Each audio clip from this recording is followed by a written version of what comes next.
بص يا صديقي، تخيل كده تكون بتحلم في طفولتك انك تبقى بطل وتتعلم كل فنون القتال، بس برضه هتفضل انسان عادي، اي طلقة هتخلص عليه.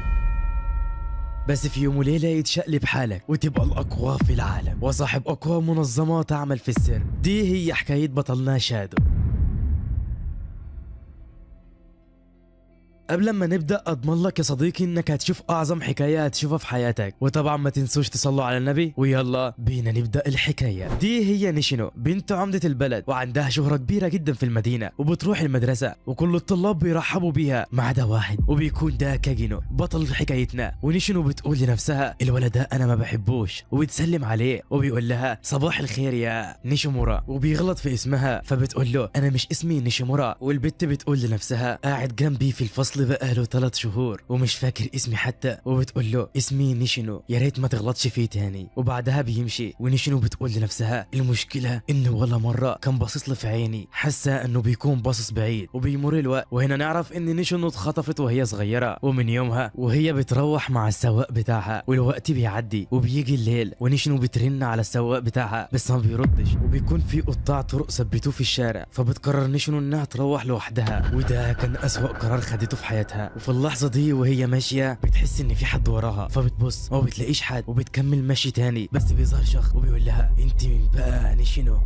البت بتجري منه ومرعوبه جدا، بس بيجي واحد من قدامها وبيمسكها، والبت بتقاوم بس من غير اي فايده. وفي تلك اللحظه بتشوف كاجوني واقف بعيد وبيتفرج، وبتمر الوقت ونيشينو بتفوق وبتلاقي نفسها في مكان غريب ومتكتفه، وبيكون الحراميه دول خطفوها عشان ياخدوا فديه من ابوها عمده البلد. وفي الوقت ده بيكون كاجوني واقف وبيراقبهم، وبيفتح شنطته بيكون فيها قناع واسلحه، وواحد من الحراميه بيروح وبيضايق نيشينو وبتكون مرعوبه جدا. ولكن في تلك اللحظه حضر الرعب الحقيقي، كاجوني بيكون واقف على السطح ولابس قناع، والحرامي بيخاف وبيقول انت مين؟ وفي اللحظه دي بيدخل كاجوني والحرامي بيقول له انت مين؟ فبيقول له انا مجرد قاتل، والحرامي بيخرج سلاح بس كاجوني بيصيبه بسكينه في ايده وبيهجم عليه بسرعه غريبه جدا وبيجيبوا الارض في ثانيه، ومش بس كده بيديله القضيه في وشه. والراجل التاني بيقول شكلك كده عارف انت بتعمل ايه، وبيرمي سلاحه وبيقول له انا بعد ما اتطردت من الجيش حسيت بملل شديد وكنت عاوز اقاتل واحد زيك، ودلوقتي جات لي الفرصه ان اقاتل. وكاجينو بيقول له وانا كمان كنت عاوز اقاتل جندي في الجيش، والجندي بيهجم على كاجينو بسكينه بس كاجينو بيتفاداه وبيصيب كاجينو، وبيهجم على كاجينو بسرعه كبيره جدا بس كاجينو بيتصدى ليه بحديده وبيتبادل ضربات كتيره مع الجندي، والجندي بيبعده وبيقول له هتكون دي نهايتك. معقوله كاجينو مش هيقدر عليه؟ لا يا صديقي مش عاوزك تستعجل كده. كاجينو بيرمي الحديده عليه وبيروح بسرعه يمسكها وبيديله واحده بتكسر له ايده، والجندي بيخاف جدا وبيجري على المسدس بس كاجينو بيلحقه وبيديله واحده في رجله بيعجزه وبيكمل عليه وبيجيب اجله من غير اي رحمه. ونيشينو بتكون خايفه ومرعوبه من قسوه القلب اللي شايفاها، وكاجينو بيقرب عندها وبيفكها وبيختفي وكأن مفيش حاجه حصلت، ونيشينو مش مصدقه. وبعدها بتمشي وكاجينو قاعد وبيقول اذا كان ده مستواي قدام جندي من الجيش يبقى مستحيل ابقى ملك الظلام ابدا، وده هو حلم كاجينو. وبعدها الشرطه جت وكل حاجه عدت عادي، ونيشينو بتروح المدرسه وبتقابل كاجينو، والمره دي بتتفاجئ لان كاجينو ما غلطش في اسمها، وبتقول لنفسها المره دي حسيت انه كان باصص لي وحاسه انه متخفي في الظلام زيي ومخبي سر كبير. وبيمر الوقت وهنا بيجي خبر حادث على التلفزيون وبيقول ان في شاحنه خبطت طالب ومات في الحادث، والطالب ده هو كاجينو. معقوله كده خلصت حكايتنا؟ لا طبعا يا صديقي، ده من هنا هيبدا العظمه والجمدان كله. بس قبل ما نكمل خلونا نعرف ايه حكايه كاجينو الاول. من صغره وهو كان بيحلم انه يبقى بطل خارق زي اي طفل بيحلم، بس الفرق انه فاضل ماسك في حلمه وتعلم كل اساليب الدفاع عن النفس، بس اخره يقضي على بعض المجرمين. يعني لو كان محاط بمجموعه من الجيش مش هيقدر عليهم، بس لو بقى اقوى مقاتل في العالم احتمال يقدر، بس كل ده في الفاضي قدام اي صاروخ نووي. كل اللي هيقدر يعمله انه يتبخر.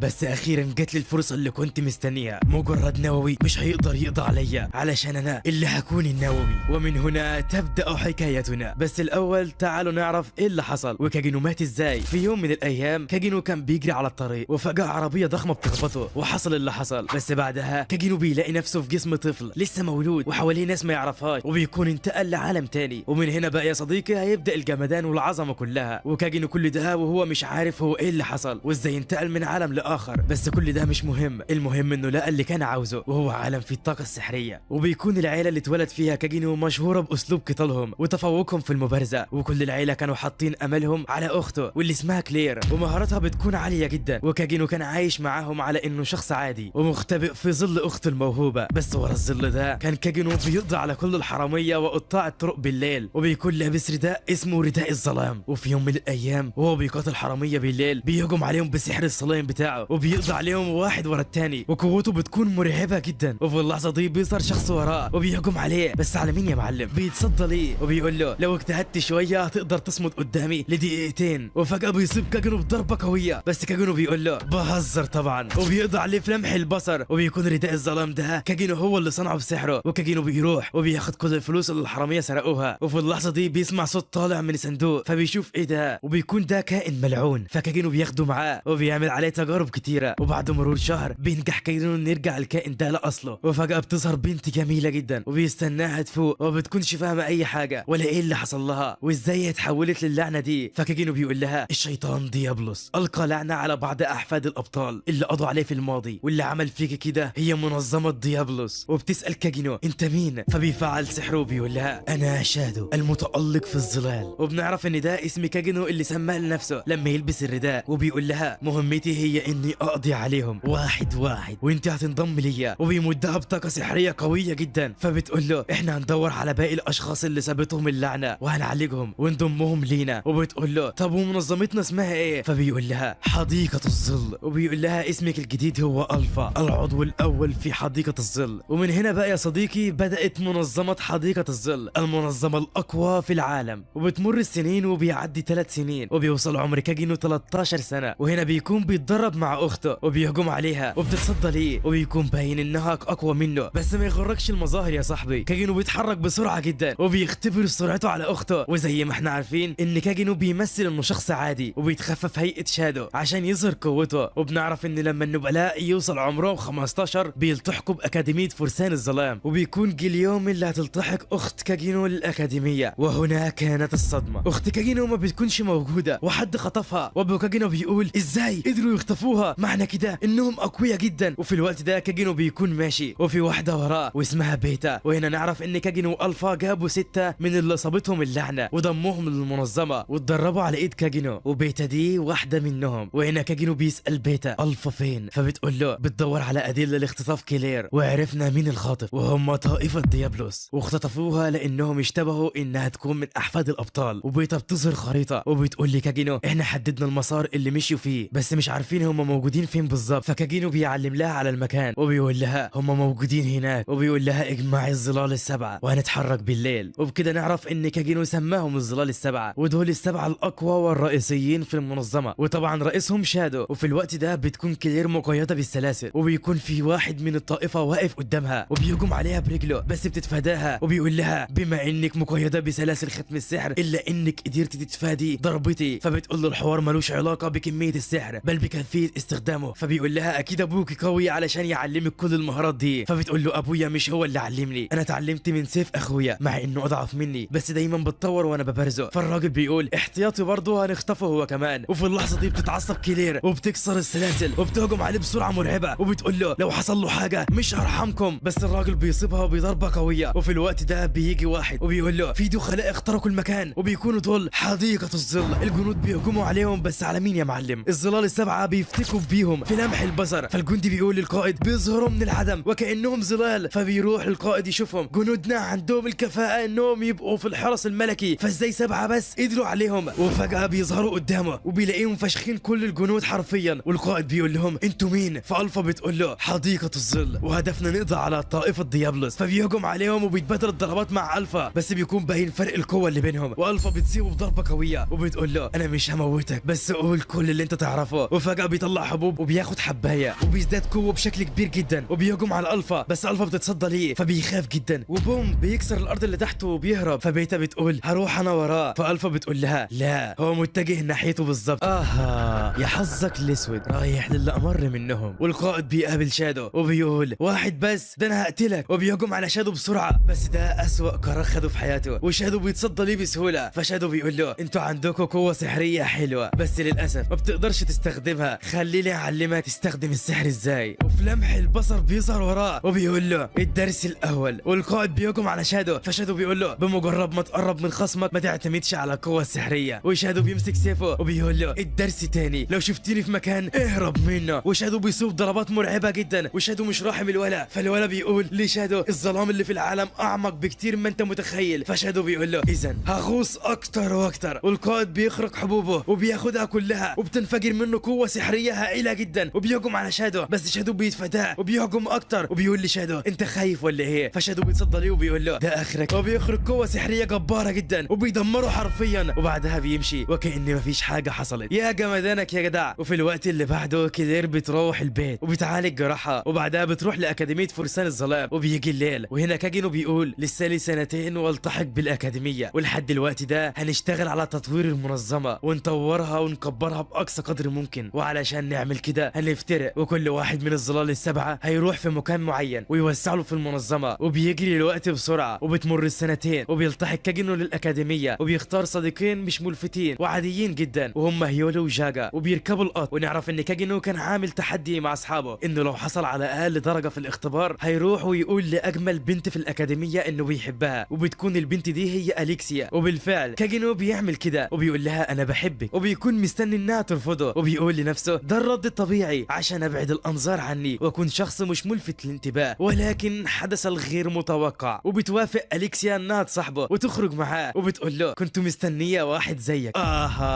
تدمرت كل مخططات كاجينو وتحول للشخصيه الاساسيه. وفي اليوم اللي بعده الاكاديميه كلها بتبص لكاجينو لانهم طبعا عرفوا باللي حصل امبارح. وكاجينو بيقول ما انا كنت ماشي كويس، ليه بس وجع الدماغ ده؟ وفي الوقت ده بتيجي اليكسيا وبتقعد جنب كاجينو وبينزل لهم اكل فاخر جدا، فكاجينو بياكل بشراهه عشان يبين انه فقير وكحيان، بس باين كده ان اليكسيا قفشاه. وكاجينو بيقول اكيد هي دلوقتي هتقوم من جنبي، وبيبص لها وبيلاقيها بتقول له انت بتتمرن بعد الظهر مش كده؟ انا جهزت ليه قسم معايا وهنتدرب مع بعض. اليكسيا بانها جايه عشان تدمر افكار كاجينو، وكاجينو بيروح معاها القسم وبيقول ده اللي كنت متوقعه من قسم الاثرياء، اللي بيدربهم هو زينون واحد من اقوى الفرسان في المملكه. وبعدها بيبداوا يتدربوا، وكاجينو بيتدرب مع اليكسيا وبيلاحظ انه اسلوبها عادي جدا ومعتمده على الاساسيات بس. وكاجينو بيقول لنفسه العالم كله بيبص لاليكسيا انها ضعيفه مقارنه باختها اللي معروفه بانها اقوى فارسه ظلام في العالم. وبعدها بيخلصوا تدريب، وهنا نعرف ان اليكسيا مخطوبه للمعلم زينون، بس هي مش عاوزاه ومخطوبه ليه اجباري. وبيمر الوقت وهنا كاجينو قاعد مع اليكسيا، وبنعرف ان اليكسيا قبلت بكاجينو عشان تتهرب من زينون. فكاجينو بيقول لها وانا مالي ومال مشاكلك دي؟ فبتقول له ما قدامكش خيار عشان ما اقولش لكل الاكاديميه ان انت واصحابك بتتحدوا بعض انكم تعترفوا للبنات بحبكم، وانتوا كده بتلعبوا ببنات الناس، وبيتفقوا انهم يمثلوا قدام الناس على ما تخلص من زينون. وفي المقابل اليكسيا هتدي لكاجينو عملات ذهبيه. جيت على الجرح دي. وكاجينو محتاج الفلوس علشان منظمتهم، وبيستمر في التمثيليه بتاعتهم، واليكسا شغاله بتغيظ في زينون. وهنا اليكسيا وكاجينو بيكونوا قاعدين، فكاجينو بيقول لها بس ايه اللي مش عاجبك في زينون؟ كل حاجه هو بيتظاهر بس انه كويس. وبيمروا اسبوعين وهنا مستمرين في التمثيليه بتاعتهم، وفي يوم من الايام بيكونوا مروحين من الاكاديميه. فاليكسيا بتقول لكاجينو انت محيرني معاك، انت اتقنت الاساسيات بس ما عملتش حاجه بعد كده، انت عارف بيسموا اسلوبك ده ايه؟ فبيقول لها الاسلوب العادي مش كده؟ فبتقول له انا اسلوبي زيك كده، انا عشت طول حياتي بكره الاسلوب ده كره العمى. فكاجينو بيقول لها انا بحب اسلوبك. فبتقول له اختي ايريس قالت لي كده لما اتهزمت السنه اللي فاتت في بطوله السيف، وبتقول له الاسلوب ده بشع جدا وضعيف. فبيقول لها بس انت مش عارفه حاجه، الاسلوب العادي احسن اسلوب واقوى. وفجاه بتمسك سيفها وبتقول له انت عاوز ايه يعني؟ فبيقول لها معلش اصلا انا بتضايق لما حد بيكره حاجه انا بحبها. فبتنزل سيفها وبتقول مع السلامه، وبعدها بتمشي. وكده انتهت علاقتهم. وبيجي اليوم اللي بعده وبيكون كاجينو رايح للاكاديميه مع اصحابه، واول ما بيوصل الحراس بيحوطوهم، وزينون بيقول لكاجينو ان اليكسيا ما رجعتش البيت امبارح وانت اخر شخص كنت معاها، وعشان كده انت متهم بخطفها. وفي اللحظه دي كاجينو عرف انه في ورطه وسلم نفسه.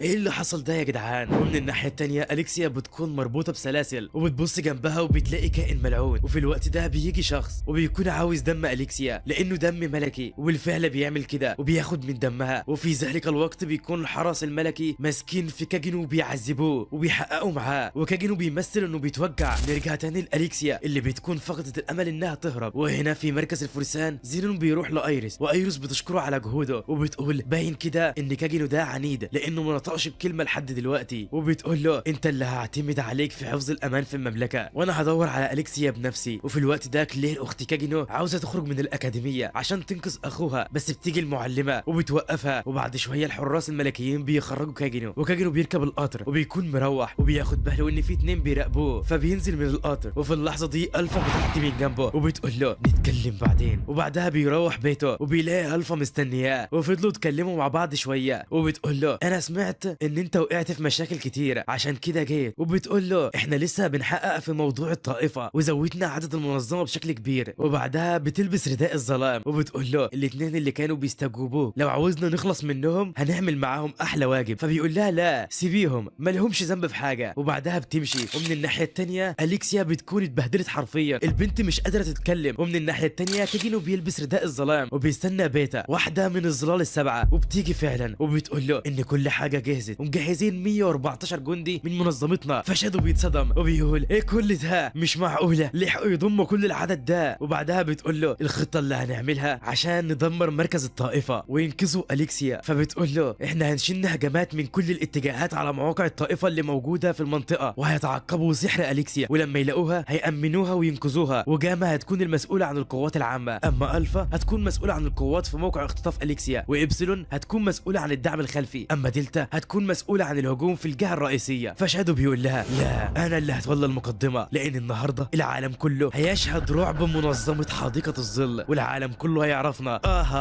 الاحداث ولعت يا جدعان، وشكل كده شادو ناوي على خراب. وهنا الاتنين اللي كانوا بيعذبوا كاجينو واقفين وبيقولوا لغايه دلوقتي مفيش اي تاكيد على ان كاجينو هو الخاطف. وفي الوقت ده بيجي كاجينو، فواحد بيرمي عليه جزمه اليكسيا وبيقول له معقوله انت معاك جزمتها؟ يبقى ده دليل انك خطفتها فعلا.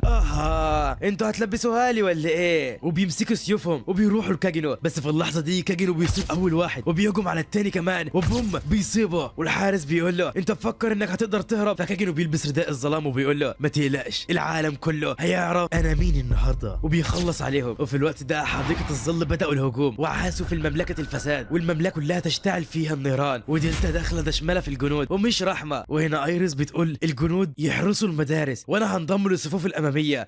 الدنيا ولعت حرفيا يا صديقي. ومن الناحيه التانيه بيجي الدكتور وبيكون خايف وبيقول هم جايين هيقتلوني، لازم اخلص النموذج بتاعي قبل ما يجوا. فاليكسيا بتقول له اطمن حراس المملكه ما بيقتلوش الا للضروره. فبيقول لها لا انا مش خايف من الفرسان، ايوه بيكون خايف من حديقه الظل. واليكسيا ما بتكونش عارفه هو خايف من ايه، وبتروح للكائن الملعون وبيدخل فيه دم اليكسيا، وفجاه بيتحول لوحش عملاق ومرعب جدا وبيقضي على الدكتور وبيكون هيقتل اليكسيا. بس لا ده بيكسر السلاسل واليكسيا بتهرب والمكان كله بيتهد، واليكسيا بتاخد سيف وبتمشي. وفي اللحظه دي بتقابل زينون وبيقول لها مش هينفع اخليكي تهربي من هنا. ده بيكون زينون واحد من طائفه ديابلوس وكمان فرد رئيسي منها. واليكسيا بتقول له ايه اللي جابك هنا؟ فبيقول لها ده المبنى بتاعي وانا كل اللي كنت عاوزه هو دمك وانا دلوقتي اخدته. وفي اللحظه دي بتهجم عليه بسرعه بس بيتصدى ليها وبيقول لها مهما عملتي مش هتكوني اكتر من سيافه عاديه. فبتقول له انا هوريك دلوقتي هعمل فيك ايه، وبتخرج كل قوتها بس من غير فايده وبتهجم عليه تاني، بس في لمح البصر بيطير سيفها وبيضربها. وفي ذلك الوقت يدخل بطلنا شادو، فزينون بيقول له انت بقى الكلب المقنع اللي روشنا بقالك فتره، انت مجرد ضعيف بتستهدف الضعاف اللي زيك. فشادو بيقول له مهما كان خصمي ومهما كانت قوته هتكون النتيجه نفسها. فزينون بيقول له للاسف المره دي انت بتقاتل عضو اساسي في الطائفه. وبيهجم بسرعه على شادو بس في لمح البصر بوم بيختفي وبيظهر وراه وبيقول له هو فين ده؟ انا مش شايفه. ومن الناحيه التانيه فرسان الظلام مش قادرين يقاتلوا الوحش العملاق، والمملكه بتكون فوضى جدا. وايريس بتتضايق وبتهجم على الوحش وبتصيبه، بس الوحش بيجدد اعضائه في لمح البصر، فبتهجم عليه تاني بقوه كبيره وبتقطع دراعه وبتصيبه مره تانيه. بس مع ذلك الوحش بيقدر يعالج نفسه، فبتغضب اكتر وبتقول هقطعك لحتت وريني هتعالج نفسك ازاي، وبتهجم عليه بضربات كتيره وخطيره جدا. وفي تلك اللحظه بتظهر الفا وبتوقفها وبتقول لها انت كده بتعذبيه في الفاضي. وفي اللحظه دي الفا بتنط مسافه عاليه جدا وبتظهر قوه مرعبه جدا وبتهجم على الوحش بقوه جباره جدا وبتدمره نهائيا وبتكون ماشيه. بس ايريس بتقول لها استني انت مين؟ فالفا بتقول لها اتفرجي كويس واحسن لك ابعدي عن طريقنا. فبتقول لها انتوا مين؟ فالفا بتقول لها حديقه الظل وبتختفي.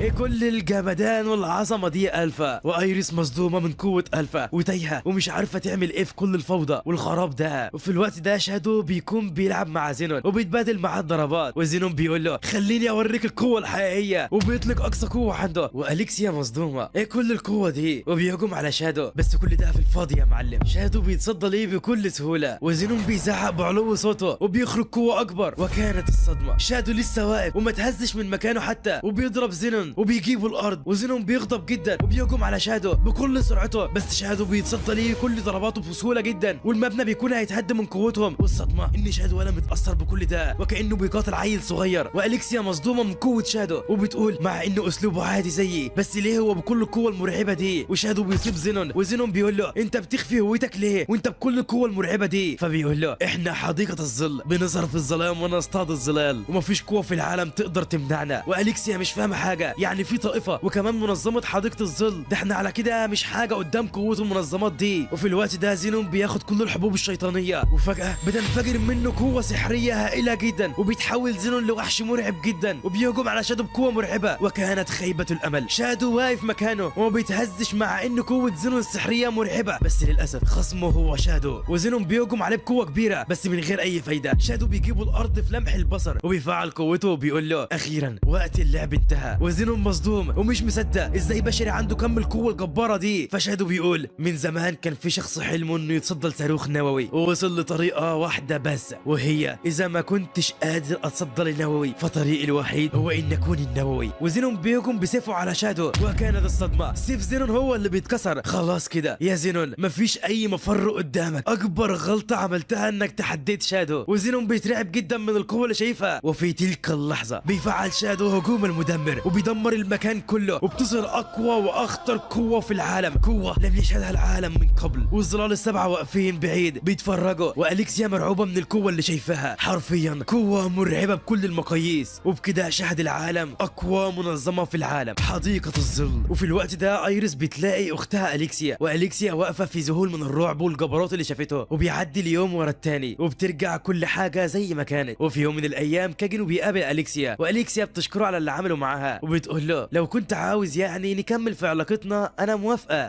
ده شكل كده اليكسيا وقعت في حب كاجينو بجد. بس كاجينو بيرفض وبتعدي الايام والدنيا ماشيه زي الفل. بس ده هدوء ما قبل العاصفه. بيحصل حدث غريب وهو بيكون في دم على جدران الاكاديميه بس مفيش اي اثر للدم ده. بس ده دم ايه؟ وهنا الظلال السبعه مجتمعين وبيتكلموا عن قوه شادو. فبيتا بتقول المملكه كلها اترعبت من قوه الزعيم شادو. والفا بتقول في يوم من الايام كل اعدائنا هيتبخروا بالقوه دي. وبتقول ان في مشكله وهي ظهور منظمه بتدعي انهم حديقه الظل وبيخوفوا الناس وبيهددوهم بالقتل. وهنا ايريس بتقول الاثنين انها شاكه ان في جواسيس في الحراس الملكيين زي زينون واتباعه وعشان كده هشكل فريق تحقيق جديد وانا اللي هختار اعضائه بنفسي. وبيكون في اداه سحريه لقوها في مكان المعركه ومش عارفين يفكوا شفرتها. وايريس بتاخد الاداه وبتروح لبنت اسمها شيري وبتطلب منها تفك شفره الاداه دي. فبتقول لها انا لسه طالبه مش هقدر افك شفره اداه سحريه بالقوه دي. فبتقول لها انت اذكى واحده في الاكاديميه واشطر واحده في المجال ده اكيد هتقدري تفكيها. وابوها بيشجعها وبيقول لها ما تقلقيش هتنجحي في ده. وايريس بتعين فارس يحمي شيري. وهنا كاجينو واصحابه بيكونوا رايحين يجربوا اصناف حلويات نازله جديد في السوق. وبتيجي واحده وبتطلب من كاجينو انه يجي معاها عشان يقول لهم رايه في الاكل بتاعهم. وبيروح معاها وبيروحوا مكان ضخم جدا ومبنى كبير وفخم وبيدخلوا قاعه كبيره بيكون في خادمات واقفين وراكعين لكاجينو وجاما واقفه. دي جاما من الظلال السبعه والمكان ده كله بتاعها. وبتكون عملت شركه حلويات واستفادت من كل حكايات كاجينو اللي كان بيحكيها لها من حياته السابقه. يا بنت اللعيبه قدرت تعمل كل ده من حكاوي كاجينو بس. وحققت جاما ثروه كبيره جدا. وكاجينو بيقعد وكلهم بيركعوا له. وكاجينو بيظهر قوته السحريه وبيمد كل الجنود بقوه سحريه قويه جدا. وبيكون دول كلهم اعضاء في منظمه حديقه الظل. وكاجينو بيسال جاما عن ارباحها فبتقول له دلوقتي بقينا شركه عالميه ومعانا اكتر من مليار عمله ذهبيه. كل دي فلوس. وطبعا كاجينو مصدوم من الرقم اللي سمعه. وجاما بتقول لكاجينو على المنظمه اللي واخده اسم حديقه الظل. فكاجينو بيقول لها انا هتصرف في الموضوع ده بنفسي. وقبل ما يمشي جاما بتقول له دي نيو عضو جديد في المنظمه، والفا قالت انها قويه جدا، لو عوزت اي حاجه اطلبها منها على طول. فبيقول لها لو احتجتها هبقى اكلمك. وبيمر الوقت وهنا بيكون كاجينو وصحابه بيجروا عشان يلحقوا يروحوا بسرعه، وده لان في حظر تجول في الوقت ده بسبب المشاكل اللي حصلت في المملكه. وفي اللحظه دي كاجينو بيحس ان في عركه قريبه من مكانه، فبيغفل صحابه وبيمشي من غير ما ياخدوا بالهم. وفي الوقت ده بتكون اليكسيا بتقاتل واحد من منظمه، وبيقولوا انه من حديقه الظل.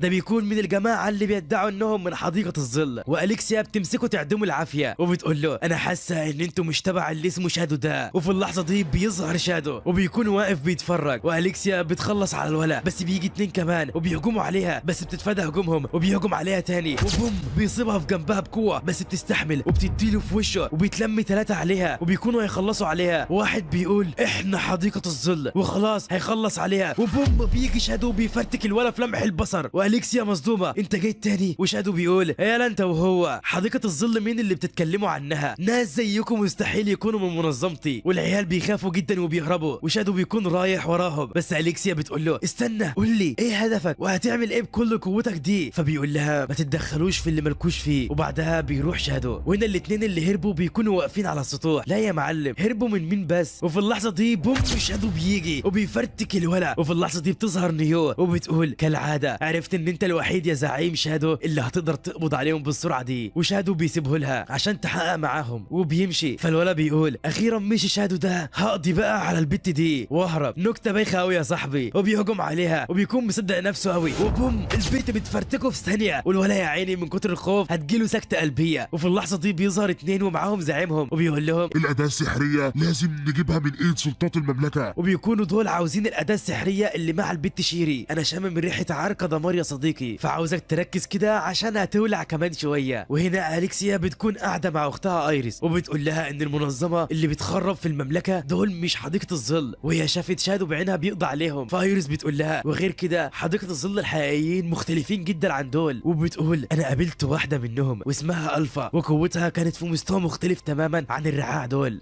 واليكسيا بتقول لها ان حديقه الظل بيقاتلوا طائفه ديابلوس، وبتقول لها قولي لي يا ايريس هو مين عدوك في دول؟ فبتقول لها الاتنين، انا مش هسمح لاي حد يعمل فوضى في مملكتي يا شيخه تنيلي، وانت ولا قادره على دول ولا دول. وبيجي اليوم اللي بعده وهنا في الاكاديميه هيولو وجاجا بيعترفوا للبنات اللي بيحبوهم ليهم. وهنا بيكونوا في المكتبه وكاجنو بيكون معاه حلويات ومش عارف يوديها فين، فبيقول هديها الاول بنت اشوفها. وفي الوقت ده بيشوف شيري العبقريه وبتكون بتدور لسه في فك شفره الاداه السحريه، فكاجنو بيديها الحلويات وبيمشي. وبيمر الوقت وشيري بتروح بيتها وبتاكل في حلويات كاجنو، وابوها بيشوفها فبيقول لها جبتيها منين دي؟ فبتقول له واحد ادهاني. فبيقول لها ايوه لعبت معاكي وواحد معجب بيكي بقى. فبتقول له معجب بيا ازاي؟ فبيقول لها عادي يمكن حب من اول نظره. وبتفتكر اول مره شافت فيها كاجنو، وبنعرف ان ده مش ابوها الحقيقي وهو متبنيها، وان امها ميته من زمان وكانت باحثه عبقريه زيها. وبيمر الوقت وبيجي اليوم اللي بعده وشيري لسه بتفكر في كاجنو، وهنا كاجنو ماشي وبتظهر نيو وراه وبيقعدوا يتكلموا، وبتقول له انها ما عرفتش تستجوب الولد اللي مسكوه بالليل، وده لانه اصاب بسحر غسيل المخ. واحنا عرفنا ان الطائفه بيعملوا كده عشان يجبرونا نتحرك، وعرفنا كمان انهم بيجربوا تجارب على المحاربين وبيمدوهم بقوه الشيطان ديابلوس وبينتجوا مقاتلين بقوه جباره. وعرفنا واحد منهم واسمه ريكس، وهنا كاجنو ما بيكونش مركز معاها اصلا وماسك ورقه، وبنعرف ان دي مشاركه لبطوله بوشن للسيف، البطوله الاقوى في العالم، وبيشارك فيها اقوى الفرسان والمقاتلين في العالم كله. وهيكون كاجنو بيفكر انه يشارك في البطوله دي هتبقى دمار يا جدعان. وبتمر الايام وهنا كاجنو بيشارك في بطوله تجريبيه، وبيكون هيقاتل اقوى واحده في البطوله واسمها روز، ودي اميره مملكه اوريانا ارض الفن والثقافه. وبيكون مخطط انه يبين للعالم انه ضعيف، وبيبدا القتال وبيهجموا على بعض بقوه، وكاجنو بيطلع كيس دم وبيحطه في بقه على انه اتصاب كده وكده. يعني يا صديقي خليك فهمان كده. وبيقول انا مش هستسلم، وبيكمل النزال. وروز بتقول ازاي انت بكل الاراده دي؟ وكاجنو بيستمر انه يمثل، والحكم بيوقف النزال عشان كاجنو صعب عليه، وبيكون ده اللي عاوزه كاجنو. وبيكون كاجنو ماشي فبيتيجي شيري وبيقعدوا مع بعض، وكاجنو ما بيكونش فاكر مين دي اصلا، وشيري بتشكره وبتديله هديه، وكاجنو مش فاهم اي حاجه وبتقول له عاوزين نكون صحاب. فكاجنو بيقول لها تمام. وفي اللحظه دي بيجي ابوها وبيكون قاعد بيتفرج جنبهم وبيجي يقعد معاهم، وكاجنو بيقول ده نائب مدير الاكاديميه ورئيس قسم العلوم، ودي اكيد بنته، يبقى دي تكون شيري العبقريه. واحده مشهوره بقت صاحبه كاجنو. كاجينو. يا على الورطه اللي انت فيها يا حازم. وطبعا كاجينو مش عاوز يصاحب اي حد مهم عشان ما يلفتش الانتباه، بس فلتت منك دي يا كاجينو. وبيمر الوقت وهنا البت شيري قاعده بتفكر في كاجينو، وشكل البت واقع على الاخر، وبتفتكر انها كانت بتشوف اليكسيا مع كاجينو كتير، فبتروح لها وبتقعد معاها وبتسالها انا كنت سامعه انك مرتبطه بكاجينو، فبتقول لها لا احنا انفصلنا. فبتفرح شيري وبتقول لها الحمد لله، اصل انا كونت صداقه مع كاجينو، وزي ما انت عارفه اني شغال على الاداه السحريه، فما كنتش عارفه اركز بسبب اني كنت بفكر في علاقتكم. وفي الوقت ده اليكسيا بتتضايق وبتترعش وبتغير جدا من شيري، وشيري بتقول لها شكرا وبتمشي. كاجينو شكله كده ساحر عباقرة المملكه دي. وبيجي اليوم اللي بعده وهنا كاجينو بيكون قاعد في الفصل، وبتيجي روز ومعاها واحده وبيشرحوا الانتخابات بتتم ازاي. في تلك اللحظه بتكون الطائفه بيجهزوا الحاجه ومعاهم زعيمهم، وبيظهر اداه سحريه وبيقول دلوقتي هيبدا الدمار الحقيقي، وبيتفعل حاجز ضخم جدا على كل الاكاديميه، وكاجينو بيحس بيه. وهنا اليكسيا بتكون رايحه الاكاديميه، بتلاقي بيبان الاكاديميه مقفوله، وبتروح تشوف الحراس صدمه بكل المقاييس. الحراس مرميين في الارض وميتين. هو ايه اللي بيحصل بالظبط؟ وكاجينو بيقول هو في ايه؟ انا مش قادر استخدم سحري، وكمان ازاي ما حدش خد باله من حاجه زي كده. وكاجينو بيحس بجنود الطائفه جايين وبيقول وصلوا، وبوم بيخترقوا باب الفصل، والطلاب كلهم بيتصدموا وبيكونوا استولوا على الاكاديميه بالكامل.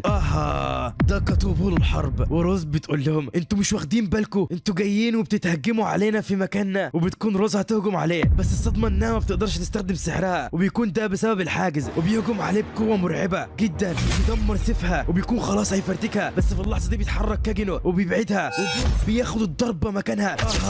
صدمه بكل المقاييس. كاجينو خلاص مات، وروز مصدومه وبتعيط، والجنود بياخدوهم للقاعه وبيجمعوا كل الطلاب في مكان واحد. وبس تفتكر يا صديقي كاجينو مات كده؟ قولها معايا يا صديقي. لا والله، كاجينو بيرفع ايده وبيضرب قلبه، وبوم بيتفعل سحر قوي جدا، وقلبه بيرجع يشتغل تاني. ايه عملتها ازاي دي يا جدع؟ وبيكون كاجينو كان موقف قلبه بسحره ومحاوطه بخيوط كتيره، وضربه واحده في قلبه كفيله انها ترجع تنشيطه تاني، وغلطه واحده كان زمانه عند اللي خلقه دلوقتي. وكاجينو كان بيسوق الهبل عشان يعرف يتحرك براحته، ويفكروا انه مات. وكاجينو بيقول سحري مش قادر افعله، بس لما بشكله على هيئه خيوط ما بيكونش في اي مشكله. وهنا بتكون شيري قاعده في المعمل ومش داريه باي حاجه بتحصل، وفجاه بيجي مقاتل من الطائفه، وده ريكس احد المقاتلين اللي عندهم سحر الشيطان ديابلوس، وبيكون عاوز الاداه السحريه. وفي اللحظه دي بيجي حارس شيري وبيتصدى لريكس، وشيري بتهرب. وفي اللحظه دي ريكس بيزعل الحارس. وفي تلك اللحظات كاجينو بيكون واقف على سطح الاكاديميه، وهنا نعرف ان الدنيا مقلوبه جوه وبره الاكاديميه، والحراس الملكيين كلهم متجمعين حوالين الاكاديميه وخايفين يدخلوا عشان ما يأذوش حد من الطلبه. وطبعا ايريس هي اللي بتقودهم، وجنود الطائفه واقفين في كل الشبابيك. وكاجينو بيقول هلعب معاهم شويه لحد ما بيجي الليل ويبدا العرض الحقيقي. وكاجينو بيهجم عليهم بطلقات من بعيد وبيفرتكهم واحد ورا التاني. وفي اللحظه دي بيشوف شيري بتجري في الطرقه، فبيقول غبيه دي ولا ايه؟ وبتكون مستخبيه من الجنود، واحد بيكون هيشوفها ورايح لمكانها، بس كاجينو بيخلص عليه في لمح البصر وبتعدي شيري. وفي اللحظه دي كاجينو بينط من على المبنى في مشهد كله فخامه وعظمه. وهنا واحد شاف شيري وبيكون هيمسكها، بس كاجينو بيخلص عليه. وشيري بتقول لنفسها هم اكيد معاهم الاداه التانيه، عشان كده عاوزين الاداه اللي معايا ويستخدموها في مخططاتهم. واحد بيكون هيقبض على شيري، بس عم كاجينو بيشطفه على طول وبيروح للي بعده يا هناه يا سعده. وشيري عامله فيها مستخبيه وما تعرفش ان حتى لعمه شايفها، وبتتكعبل على السلم. بس بيجي كاجينو وبيلحقها وبيروحوا مكان يستخبوا فيه. وشيري بتجيب كتاب وبتقول لكاجينو دي اداه سحريه واسمها عين الجشع، ودي اللي استخدموها عشان يختموا سحرنا، وبتمتص كل القوه السحريه وبتخزنها. فكاجينو بيقول لها وهي ممكن تمتص سحر مش مكتشفاه؟ فبتقول له لا، وكمان ما تقدرش على التعاويذ الاسطوريه، بس ما فيش انسان على وجه الارض عنده سحر زي ده. فكاجينو بيقول لها ايوه سحر كاجينو اسطوري، وعشان كده لسه بيقدر يستخدمه، والاداه ما قدرتش تمتصه. ومعنى انهم مجمعين كل الطلبه في القاعه، معنى كده ان اداه عين الجشع هناك. وفي حاجه، لو تجاوزت الطاقه السحريه اللي بتخزنها الاداه الحد الاقصى هيحصل انفجار مرعب جدا وهيدمر الاكاديميه بالكامل، والطريقه الوحيده علشان نتصدى ليها هي عن طريق الاداه دي. وانا اخيرا قدرت افك شفرتها، وهنقدر نمنع تفعيل عين الجشع لو حطيناها هنا في مركز الاداه. فكاجينو بيقول لها بس هنوصل هناك ازاي؟ فبتقول له في مخابئ سريه تحت الاكاديميه، هنعدي من هناك، بس في مشكله، وهي ان انا نسيت ادواتي اللي هفك بيها الشفره في المعمل. فكاجينو بيقول لها هروح انا وهجيبها. فبتقول له بس الجنود، فبيقول لها ما تقلقيش هعرف اتصرف. وهنا زعيم الجنود بيقول لريكس روح دلوقتي وهات الاداه اللي مع البنت والا قتلتك. فبيروح فعلا. وفي الوقت ده بيكون ريكس ماشي مع 4 جنود، وفجاه بيختفي 2 والاتنين التانيين كمان، وريكس مصدوم ايه اللي بيحصل؟ وبوم كاجينو بيديله بيديله في وشه وبيجيبوا الارض. وريكس بيقول الواد ده سريع جدا وبيفعل شبكه حواليه، وبيقول وريني بقى هتهجم عليا ازاي. وهنا كانت المفاجاه، كاجينو واقف وراه وهو عمال يرغي، وبوم بيديله في وشه مره تانية بتوجع دي يا صاحبي، وكاجينو بيديله بالرجل بيدخله جوه الفصل. وريكس بيقول ازاي عنده كل القوه والسرعه دي، وبيبص وراه صدمة بكل المقاييس، ده عامل من كل زمايله شاورما يا جدعان، ليك الحق تترعب يا ابني والله. وبيظهر كاجينو فوقه وبوم بيجيب اكله. وهنا نيو واقفه في المعمل وكاجينو بيروح وبتقول له ان حديقه الظل دخلوا الاكاديميه وكلهم واخدين مراكزهم ومستنيين بس اوامر منك. سامعين الصوت اللي انا سامعه ده؟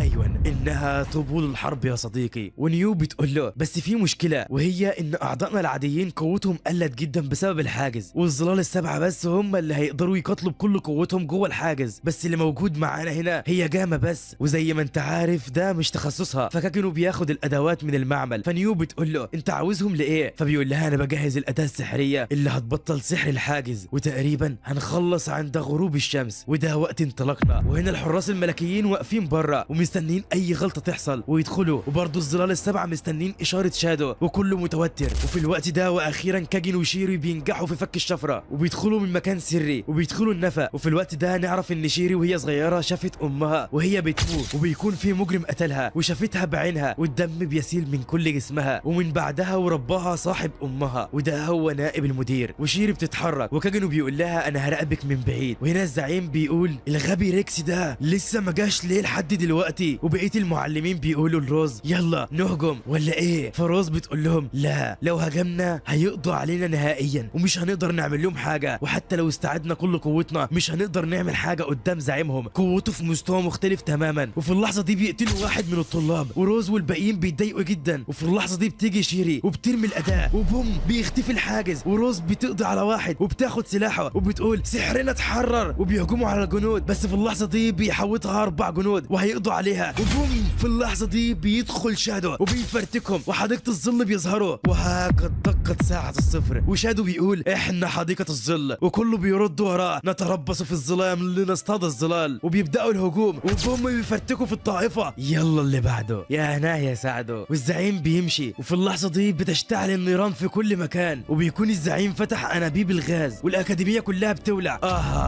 الدنيا ولعت بجد يا جدعان. وفي اللحظه دي بتدخل ايريس وكل الحراس الملكيين، وكانت الصدمه. ايريس بتشوف كل الطلاب بره وبتسال روز بتقول لها في ايه وازاي طلعتوا من جوه؟ فبتقول لها ظهرت منظمه خطيره وقويين جدا، ايوه هم دول حديقه الظل. وايريس بتقول هم ورانا في كل مكان وسابقنا على طول. وايريس متضايقه جدا عشان هي في حاله عجز في وسط الطائفه وحديقه الظل. وهنا بيكون الزعيم في اوضه شيري وبيطلع ابحاث كتير وبيولع فيهم. بيعمل ايه ده يا جدعان؟ وفي اللحظه دي بيظهر كاجينو قاعد على الشباك وبيقول له ايه لازمتها الزي اللي تتنكر بيه ده يا نائب المدير بارنت؟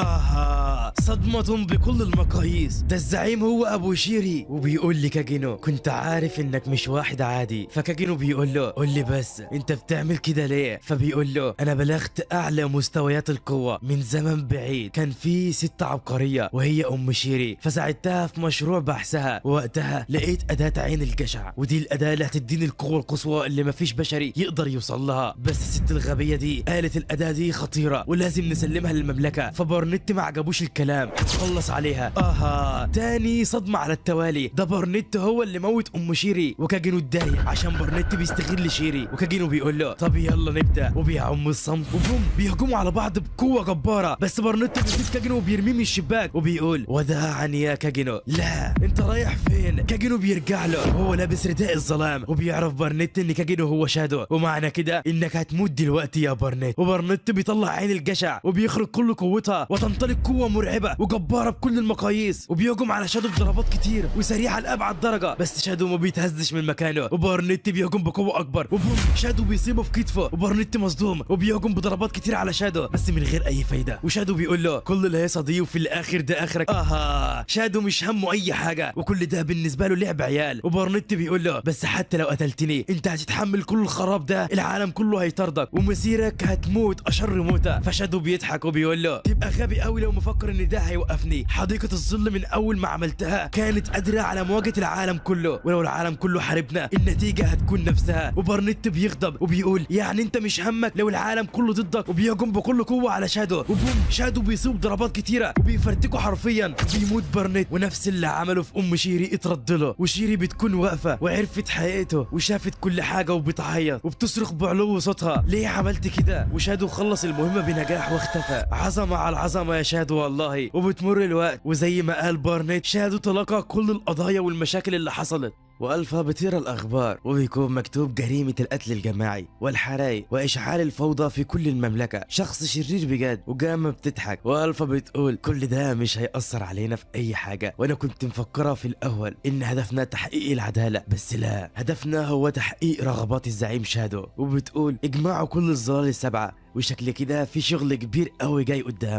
وهنا كاجينو بيكون ماشي وبنعرف انهم قفلوا الاكاديميه على ما يصلحوها وادوا للطلبه اجازه مبكره. وهنا بتيجي شيري وبتتكلم مع كاجينو وبتقول له انها تسافر بلد تانية تدرس هناك وتودع كاجينو. وبتمر الايام والاجواء مسالمه في المملكه، بس بتيجي رساله لكاجينو من الفا وبتقول له فيها انهم لقوا مقر الطائفه وبيكون في مكان اسمه الارض المقدسه، ودي هتكون الضربه القاضيه والوجهه الجايه. نيجي هنا لمكان الظلال السبعه وكل واحدة مشغولة في حاجتها. وهنا بيتا بتكون بتكتب رواية عن شادو، وهنا بيتا وإبسلون بيتشكلوا على مين بيحبها شادو أكتر. وبتيجي نيو وبتقول لهم إنهم تلقوا أوامر من ألفا وشكل كده في طلعة جاية. وهنا أليكسيا وأختها بيروحوا يزوروا محل كبير جدا، والمحل ده تابع لشركة جاما، وجاما بتروح وتستقبلهم. وبتكون أليكسيا رايحة رحلة لمكان اسمه الأرض المقدسة، وده نفس المكان اللي حديقة الظل هينفذوا فيه هجومهم. وهنا نعرف إن بعد العركة اللي حصلت في الأكاديمية كاجينو راح المستشفى وقعد مع المصابين عشان كان ممثل انه اتصاب قدامهم. وروز بتروح له ووقعت في حبه على الاخر، ومن وقتها وهي لازقه فيه. وكمان رايحه معاه رحله الارض المقدسه، ودي الرحله اللي كله رايحها. ونعرف انهم رايحين مكان اسمه ليندبورم، والمكان ده اللي نزلوا فيه زعماء الارض ومنحوا قوتهم للابطال. وبيمر الوقت واخيرا بيوصلوا للارض المقدسه. وروز بتقول لكاجينو ان في اسطوره بتقول ان البطله اوليفيا قطعت الدراع الشمال للشيطان ديابلوس، وعشان كده هم صنعوا ميداليات بالشكل ده. وهم ماشيين روز بتقول مش دي المؤلفه ناتسومي؟ وبتجري وبيكون في مؤلفه مشهوره هناك وكله بيتجمع حواليها. وكاجينو بيبص على رواياتها وبيلاقي روميو وجولييت والاميره والوحش وون بيس، فبيقول ازاي ده؟ وبتكون الروايات دي من عالم كاجينو الحقيقي. اما في العالم ده طبعا يا صديقي ما كانش موجود اي حاجه من دي. وكاجينو بيروح يشوف مين دي، وكانت المفاجاه دي بتطلع بيتا كتبت كل القصص اللي حكاها لها كاجينو وبقت اشهر مؤلفه في العالم. يا بنت اللعيبه بتشغل دماغها برضه وبتكتب له كل تفاصيل المهمه. وفي الوقت ده بتكون اوليفيا في الحرم الملكي وبيكون في شخص مقتول، وده ديريك رئيس الحرم ده. فالفا بتقول احنا عاوزين نعرف الحقيقه، حقيقه التاريخ والبطله اوليفيا، وكمان ليه الطائفه قتلوك وايه هو مسعاهم الحقيقي. بكره هيبان كل ده وهنفتح الباب. ايه باب ايه يا جدعان؟ شكل كده ان هيظهر خبايا كتير عن الطائفه. وهنا كاجينو واقف فوق السطح وبيقول قرب الوقت جدا، وبيشوف واحد من الطائفه بيجري فبيروح وبيحاصره. وبهم في اللحظه دي بيتفرتك وبيكون ده هجوم إبسلون. وكاجينو بيسألها على المهمة فبتقول له إن رئيس الحرم اتقتل على إيد جلاد الطائفة، وبنعرف إن الجلاد ده سلاح من أقوى أسلحة الطائفة وقوته مهولة جدا. فكاجينو بيقول لها طب استعدوا بقى، وبيمشي وشكلها كده هتبقى مدعكة يا جدعان. وبيجي اليوم اللي بعده، وهنا كاجينو بيروح لحمام السباحة وبيلاقي أليكسيا هناك وبيتكلموا مع بعض. وأليكسيا بتقول له أنت هتعمل إيه في يوم الحفلة؟ فبيقول لها هتفرج على استعراض اللي هيحصل في الحرم الملكي. فبتقول له يعني أنت ما تعرفش إيه اللي بيحصل هناك كل سنة؟ فبيقول لها لا. فبتقول له ان في اليوم ده من كل سنه بتتفتح بوابه الحرم وبيستيقظ المحاربون القدماء وهيقتلوا المنافسين اللي هيترشحوا للقتال. وطبعا بيقدم في القتال ده مئات المقاتلين، بس مع ذلك مفيش غير عدد قليل جدا هو اللي بيستجيب ليهم، المحاربين القدماء. ولازم المحاربون يعترفوا بقوه المنافس والا مش هيظهر حد منهم. وفي الحقيقه نادر جدا ان حد من المحاربين القدماء يستجيب لمنافس في العصر ده، ولو حتى استجاب حد منهم مستحيل مستحيل يقدر حد يهزم اي محارب قديم. وبيخلص كاجينو وبيطلع، واليكسيا بتنبهر بعضلاته وبتقول ما كنتش اعرف انه بالجمدان ده. ايوه بقى يا كاجينو، شكلها لعبت معاك على الاخر. وبيمر الوقت وبيجي اليوم المنتظر، وهنا واحد بيلقي التحيه على كل الموجودين، وبيكون ده الرئيس الجديد بديل الرئيس اللي الطائفه قتلته، واسمه جاك نيلسون. وهنا بيتا واقفه جنب اليكسيا، واليكسيا مش طايقاها عشان غيرانه لانها اجمل منها، وكذلك بيتا مش طايقه اليكسيا لانها قريبه من كاجينو. وفي الوقت ده الرئيس ابو صلعه بيقول يلا نبدا، وبيضغط على زرار تحت رجله، وفجاه بتتفعل تعويذه وبتنطلق قوه سحريه كبيره، والمحاربين كلهم مستنيين دورهم. وبيجي اول واحد ومحدش بيعبره من المحاربين القدماء، وهنا كاجينو قاعد وبيقول شكل كده مش هعمل حاجه عرض النهارده. وبيعدي المنافسين واحد ورا التاني، ومفيش حد فيهم بينجح انه يستدعي احد المحاربين الاساطير. وفي الوقت ده حديقه الظل متوزعين في المدينه بالكامل، وبينفذوا اللازم لاجراء مخططهم، وشكل في نواش هيحصل قريب. وبيجي الليل وكاجينو بيقول هنخلص امتى بقى، عاوز اروح. وفي تلك اللحظات تاتي الرياح بما لا تشتهي الانفس، وابو صلعه بيقول المقاتل اللي بعده هو سيدو كاجينو. بوم، ايه ازاي؟ وكاجينو مصدوم، مين اللي رشحني؟ وبتكون روز هي اللي عملت كده.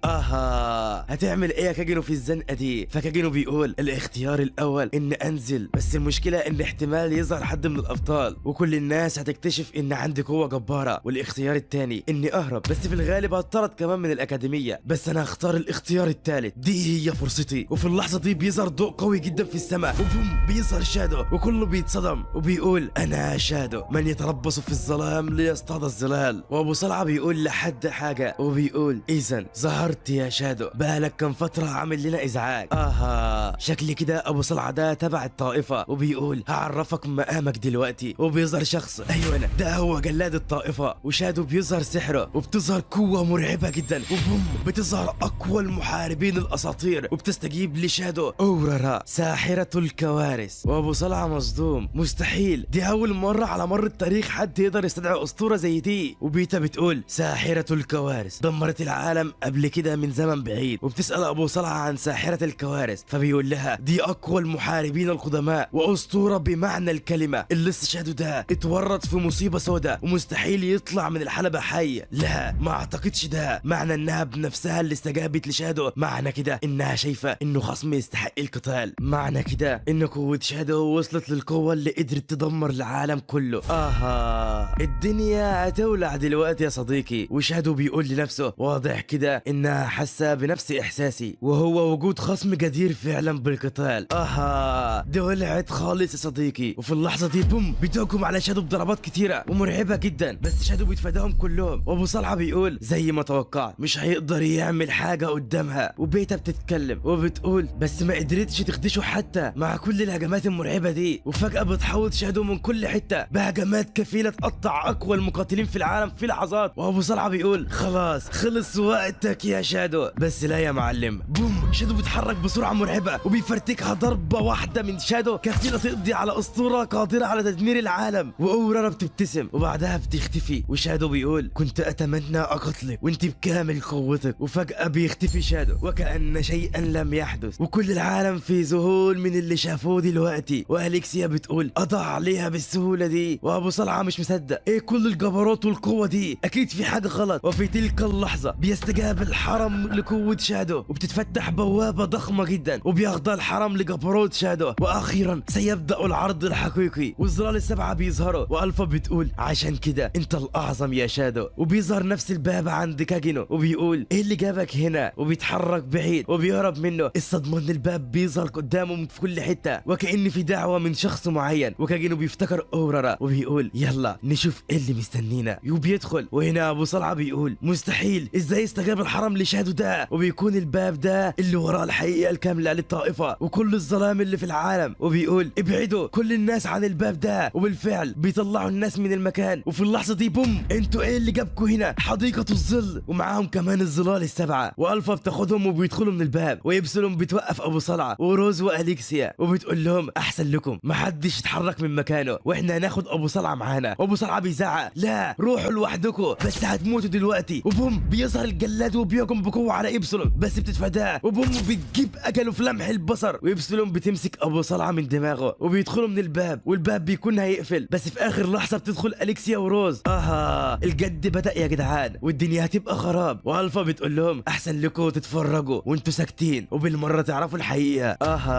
شكل في حاجات خطر هتظهر دلوقتي. والفا بتقول ان ده المكان اللي احتجزوا فيه الدراع الشمال للشيطان ديابلوس، واحنا عارفين الحقائق اللي الطائفه مخبياها دلوقتي، وهنعرف الحقيقه الكامله. وكمان حاجه، شكل البطله اوليفيا نفس شكلي بالظبط. وابو صلعه بيتصدم، انت كنت من النماذج الفاشله اللي عملناها عشان نحيي البطله اوليفيا، ازاي انت لسه عايشه؟ فيبسلون بتمسكه وبتقول له يعني بتستعبط وعارف كل حاجه اهو. وروز واليكسيا مش مصدقين ايه اللي بيتكلموا عنه ده. والفا بتقول دلوقتي هتتصدموا اكتر، وبتفتح بوابه الزمن والذكريات وبتظهر قوه جباره. بتتفتح البوابه، في اللحظه دي بتظهر روح اوليفيا وماسكه ايد الفا. وابو صلعه مصدوم، ازاي قدرتي تعملي كل ده؟ والان خلونا نعرف الحقيقه الكامله. نيجي بقى الكاجينو اللي بيروح وبيلاقي ساحره الكوارث وبيقول لها اهلا. فبتقول له المعركه اللي خضناها دي كانت ممتعه جدا، بس اسفه عشان ذكرياتي مش مكتمله، بس انا فاكره انك كنت الاقوى. فكاجينو بيقول لها طب ما تعرفيش اخرج من هنا ازاي؟ فبتقول له والله ما اعرف، انا ناسيه كل ده. فبيقول لها ازاي؟ ده انت كنت بتقتليني من شويه. فبتقول له انا لقيت نفسي فجاه في المكان ده وما حصلش قبل كده الموضوع ده. وبيكون كاجينو ماشي، بس بتقول له ايه استنى مش هتفكيني ولا ايه؟ وبتكون محبوسه هنا. فبيحررها وبتقول ياه بقالي الاف السنين هنا. وبتقول له احنا كده هدفنا واحد وهو اننا نخرج من هنا. وبتروح معاه وبتقول له المكان ده هو ذكريات للحرب القديمه، وعشان نخرج لازم ندمر مركزه وبعدها هتختفي كل الذكريات دي وبس كده. وبيكونوا مش قادرين يستخدموا سحرهم، وده لانهم قريبين من مركز الحرم. والساحره بتقول له انا دلوقتي بنت ضعيفه وانت الفارس الشجاع اللي هينقذني. وبتمسك ايده وبيمشوا، وهنا الفا واللي معاها وصلوا المكان. وبتقول ان من زمن بعيد الطائفه كانوا بيجمعوا الاطفال الايتام هنا وعاملينهم فئران تجارب، واطفال كتير ماتوا واللي نجا عدد صغير جدا. واليكسيا مصدومه من البشاعه اللي بتحصل. والفا بتقول اوليفيا كانت من ضمن الاجساد اللي قدرت تتوافق مع قوه الشيطان. فابو صلعه بيقول ما كانش قدامنا خيار تاني، كان لازم نستعد عشان الحرب. وبعد ما اكتملت زراعه القوه في اوليفيا كلفوها بمهمه، وهي القضاء على الشيطان ديابلوس. لا بل انها تجيب خلايا جديده للشيطان ديابلوس عشان يستخدموها في تجاربهم الشريره. وابو صلعه بيزعق وقفي ما تقوليش اي حاجه تاني. وبتكون دي الحقيقه فعلا. وبعدها اوليفيا فعلا قتلت الشيطان وقطعت دراعه الشمال، والطائفه سلسلوه وصنعوا منه الحبوب دي، وهي دي الحبوب الشيطانيه. بس كان هدفهم اكبر من كده وصنعوا حبوب اقوى. حبايه واحده من التعديل ده كفيله انها تجيب الحياه الابديه والقوه الخارقه لصاحبها. وبيكون اللي واقف هناك ده هو الراجل ابو صلعه وهو شاب. والفا بتقول له قول لنا بقى ايه اسم الحبايه دي؟ فبيقول لها حبات ديابلوس. والفا بتقول بس كان ليها عيبين، الاول هو انها لازم تتاخد على فترات منتظمه والا تاثيرها يختفي مره واحده، وبتتاخد مره واحده كل سنه. والتاني هو انهم ما بيقدروش ينتجوا منها الا كميات قليله جدا، 12 حبه كل سنه. واعلى رتبه في الطائفه وهي فرسان الجولات عددهم 12، وكل واحد منهم بياخد حبايه كل سنه. مش صح برضو كلامي يا رقم 11 في الجولات؟ ده ابو صلعه من الجولات دول، وبيضحك وبيخرج قوته وبيكون هيهجم، بس بوم دلتا بتخترق جسمه وبترميه، وفي اللحظه دي بيخرج كل قوته وبتكون جباره جدا، وبينسخ نفسه النسخ كتير جدا، وبيقول هتندموا على اليوم اللي قررتوا تعادونا فيه. ودلتا بتهجم عليه بسرعه كبيره وبتدمر نسخ كتير، بس بيهجم عليها من ظهرها بس عالميه يا معلم. وبوم دلتا بتفرتك النسخه وبيهجم عليها من ظهرها بس بتتصدى ليه، بس بيكون سحرها مشوه وبتكونش قادره تستخدمه. وطبعا ده عشان هم قريبين من مركز الحرم، بس ده ما بيأثرش في ابو صلعه، بل بالعكس كل ما قرب من المركز كل ما زادت قوته.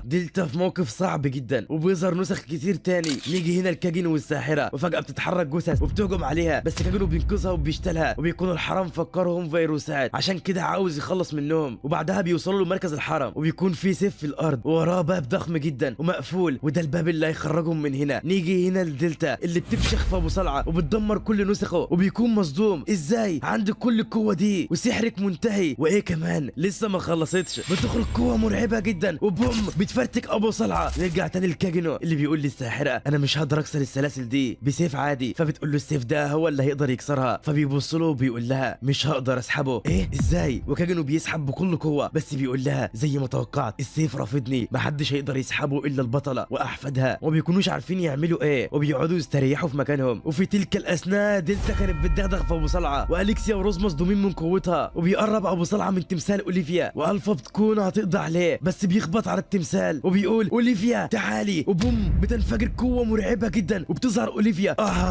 صدمة بكل المقاييس، وبتكون الطائفة مسيطرين على جسد اوليفيا. وفي الوقت ده بتيجي إبسلون وبتقول لألفا خلصنا بحثنا وخدنا كل اللي عاوزينه. وألفا بتقول إذن يلا نمشي من هنا. وأبو صلعة مصدوم، بالسهل كده تمشي وبعد كل الخراب اللي عملتوه ده وكأن مفيش حاجة حصلت، وبيفتحوا بوابات وبيمشوا. وفي الوقت ده بتجيله رسالة إن في أشخاص في مركز الحرم، فبيقول شكلي هروح ألعب معاهم شوية. وبيروح لكاجن والساحرة وبيقول مش هتقدروا تطلعوا من هنا وأوليفيا هتفشخكم كلكم. والساحرة بتصدم وكاجن بيكون رايح لأوليفيا، فبتقول له لا دي قوية جدا وانت من غير سحر. وأوليفيا بتهجم على كاجن بضربات كتيرة وكاجن مش قادر يعمل حاجة، والساحرة مصدومة. وفجأة أوليفيا بتظهر ورا كاجن وبتبعده بعيد، وكاجن بيضحك. وأبو صلعة بيقول له انت عبيط بتضحك ليه؟ انت دلوقتي هتموت. وبتهجم أوليفيا على كاجن بس كاجن بيتفاداها، وبوم بتصيب كاجن من ظهره، وكاجن بيبص لها في عينها وعارف انها بيتسيطر عليها. وأبو صلعة بيقول ازاي انت ليه لسه عايش؟ اكيد انت محظوظ مش اكتر. وفي اللحظة دي الساحرة بتروح لكاجن وبتقول له بالله عليك خلاص وقف، مفيش انسان يقدر يهزمها، دي آلة قتل حرفيا، كفاية كده انت عملت كتير علشاني. وبتقول له بصلعة هساعدكم في تجاربكم بس سيبه يمشي. فكاجن بيقول لها انتوا قاعدين تتكلموا وكأني هخسر، اتفرجوا واستمتعوا. فابو صلعة بيتضايق جدا وبيقول اقتليه بسرعة، وبتهجم على كاجن بسرعة مرعبة وبوم بتخترق جسم كاجن وبتقتله. معقولة كده يا جدعان؟ بس لا، كاجن بيضحك وبيقول مسكتك، وبوم كاجن بيقطع في احشائها وبيفرتكها. وابو صلعة في ذهول وبيقول ازاي ما متش بعد ما اخترقت جسمك؟ فكاجن بيقول بكل بساطة بحمي اعضائي الحيوية. وابو صلعة مش مصدق اللي شايفه واللي سمعه، وكاجن بيروح له بيكون كاجن قافل عين وشكله بيجهز لحاجة. وابو صلعة بيقول لا والنبي ما تقتلنيش، مفكرني هقول كده صح؟ لا انت هزمت نسخة واحدة بس من اوليفيا، وبوم بتظهر مئات النسخ من اوليفيا. ايه الرعب ده؟ هو ده الرعب الحقيقي للطائفة واقوى ما لديهم، وبيهجموا على كاجن من كل حتة. وخلاص بس لا، كاجن بيقول للاسف انتهى وقت اللعب، وبوم بيفرتكم في لمح البصر بسحره. فابو صلعة بيقول مستحيل، ازاي استخدمت سحرك بكم القوة دي؟ فبيقول له الموضوع بسيط، قعد تخفف منه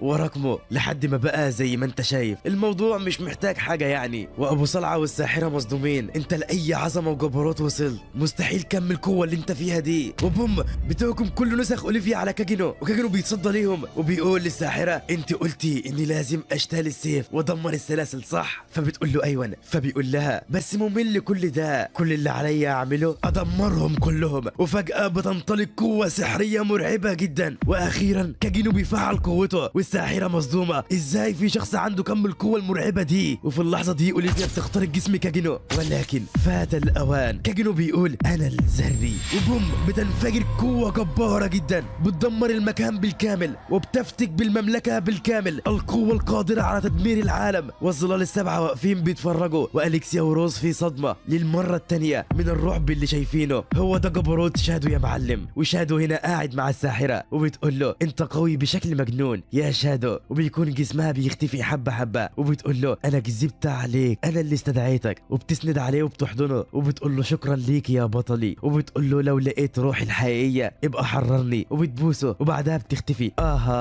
دي حتى اورارا حبت كاجينو، وشكل كل اللي جاي اجمد من اللي فات. وعندي احساس يا صديقي ان كاجينو هيرجع الساحرة في المستقبل، فخليك فاكرها وما تنساهاش. وهنا الفا بتسأل إبسلون ايه اللي حصل في السيف المقدس اللي كان في الحرم وبقية النواة اللي هناك، فبتقول لها اتبخرت تمام بسبب قوة الزعيم شادو. فالفا بتقول زي ما متعودين عليه بيحل كل حاجة بالطريقة الافضل. وهنا نعرف ان الساحرة اورارا هي الشيطان ديابلوس.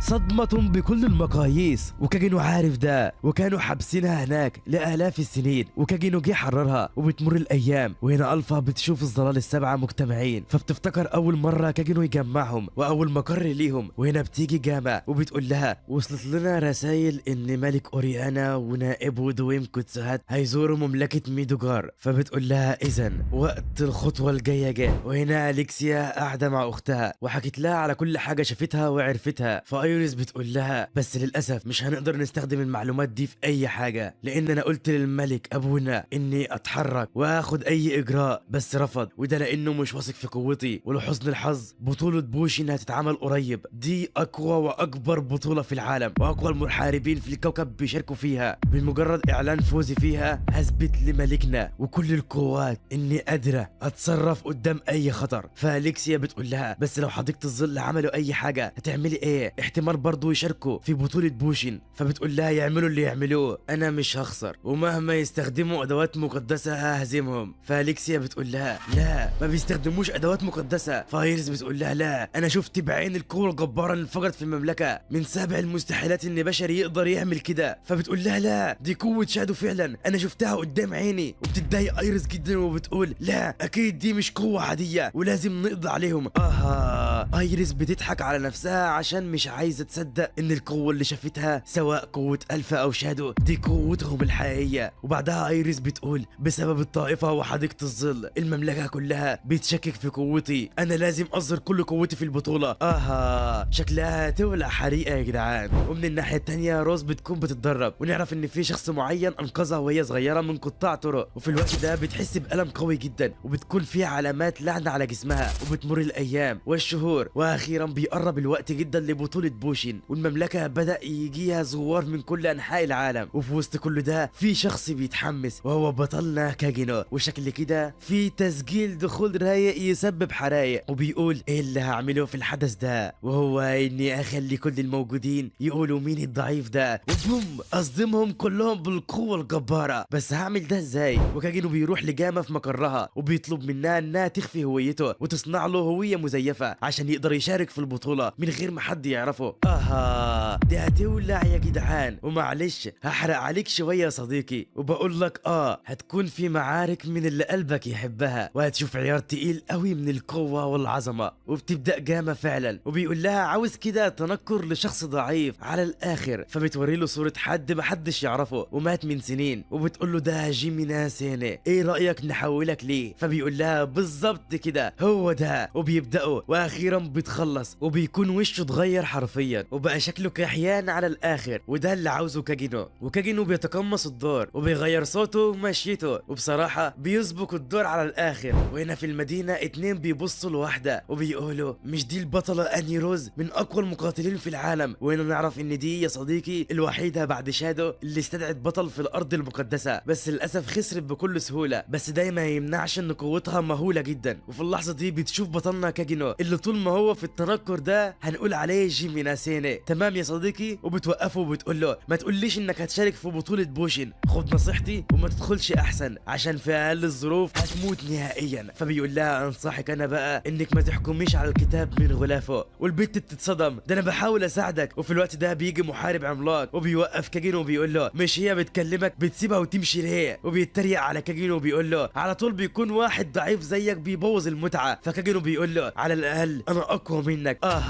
الضخم بيتضايق وبيشتل كاجينو وبيديله في وشه وبيجيبه الارض وبيضرب كاجينو بضربات كتير جدا ومش رحمه. بس كاجينو سايبه عشان يصدمهم في البطوله، وبيكون هيكمل على كاجينو. بس اني روز بتوقفه وبتقول له كفايه كده هيموت في ايدك والا هضطر ان اتدخل. فالولد بيقلق منها وبيمشي. واني روز بتقول لكاجينو مش قلت لك احسن لك امشي من هنا؟ بس الصدمه ان كاجينو بيقوم، والبنت بتقول ازاي ما فيهوش اي جرح بعد كل الضرر ده؟ صدمه بكل المقاييس، كل ده ما اثرش فيه. وبيكون ماشي. فبتقول له انا اني روز وانت؟ فبيقول لها جيمينا سيني. وبعدها بيمشي وبيمر الوقت، وهنا كاجينو بيقابل روز وبيقعدوا يتكلموا، وبتقول له انها هتقابل ابوها وهيقدمها لخطيبها دويم كيتسو هاتو. وبنعرف انهم اجبروها على ده. وكمان نعرف ان ابوها هو ملك اوريانا اللي هيحضر بطولة بوشين. وبتقول لكاجينو هتوثق فيا لاخر لحظة مهما حصل؟ فبيقول لها اكيد وبتفرح. وبعدها بتمشي. وبيجي اليوم اللي بعده، وهنا كاجينو وهيولو واقفين بيتفرجوا على نزيلات تجريبية قبل البطولة. وهيولو بيجمع معلومات عشان يعرف يراهن على اللي هيكسب ويكسب فلوس. ويجي مقاتل وبيكون ده قوي جدا واسمه المطلي بالذهب غير المهزوم، وبيقولوا انه ما خسرش ولا مرة قبل كده. وبيقول لهيولو لو راهنت عليا في كل المباريات هتكسب على طول. وفي الوقت ده بيمشي كاجينو وبيتنكر لجيمينا سيني وبيجي وبيكون هيدخل قتال. والغير مهزوم بيقول لهيولو يعني مثلا وانت بتراهن بص بعينك كده هتلاقي المقاتل ده قوي جدا، اما جيمينا سيني ده ضعيف وهيتفشخ اول ما يبدا القتال. ولسه ما كملش كلامه بيبداوا وبوم بيترمى خصم جيمينا في الارض ومحدش فاهم اي حاجه. وبيفوز جيمينا وبيمشي. وبتكون اني روز واقفه وبتتفرج وشافت ان كاجينو ضرب خصمه بسرعه البرق ولدرجه ان العين ما لحقتش تشوفها. وهنا نعرف ان جيمينا هيقاتل الغير مهزوم في المعركه الجايه. وشكل كده كاجينو ناوي يعمل قلبان. وبيمر الوقت وبيجي اليوم اللي بعده، وهنا هيولو بيخبط على كاجينو وبيقول له في مشكله، الاميره روز طعنت خطيبها دويم كيتسوهات وهرب هربت ولحد دلوقتي محدش عارف مكانها ايه عملت ليه كده. وفي الوقت ده بتكون روز بتهرب في الانفاق من الحراس الملكيين، وهنا كاجينو قاعد في مدرجات البطوله وبيفكر وبيقول اكيد في سبب ان روز تعمل كده في خطيبها، واكيد في الموضوع، بس المفروض اتصرف ازاي دلوقتي. وبتجيله فكره ايوه هظهر كشهاده في الظلام وهحل الموضوع ده بنفسي. وهنا كاجينو بيكون ماشي وواحده بتعدي من جنبه وبتوقفه وبتقول له انا شم ريحه الف جايه منك، والالف ده هو عرق الفا وبعض الظلال السبعه. وبتقول له انت تعرف حد منهم؟ فبيقول لها عندي اصحاب الف فعلا. فبتقول له انا بدور على واحده منهم، وبتوري له شكلها وبتقول له هي شبهي بالظبط وتكون بنت اختي، تعرف حد بالمواصفات دي؟ وهنا كانت الصدمه، دي نسخه تبقى للاصل من الفا. شكل المحاربه دي تكون خاله الفا. بس كاجينو بيقول لها لا ما اعرفش حد شبهك. في اللحظه دي بوم البت بتهجم عليه بضربه صاروخيه مرعبه جدا، بس كاجينو بيقول لا دي بتختبرني، وبيمثل انه ضعيف وبيقع على الارض. والبت بتتصدم وبتقول له انا اسفه فكرتك قوي وبتستعبط عليا، وبتساله عن اسمه. فبيقول لها كاجينو وبتقول له انا بياتريكس. بتقول له انا حاسه انك هتبقى قوي، وبعدها بتمشي. بياتريكس دي يا جدعان شكلها خطيره جدا وعندها احساس مرعب، دي الوحيده اللي حست ان كاجينو قوي وبيمثل انه ضعيف. وبعد شويه بتكون هتبدا معركه، والمحاربه اني روز واقفه مستنيه تشوفها. وبيجي الضخم اللي كان ضرب كاجينو في الاول وبيقول لها اكيد انت جايه لنفس السبب عشان تشوفي جيمي ناسيني.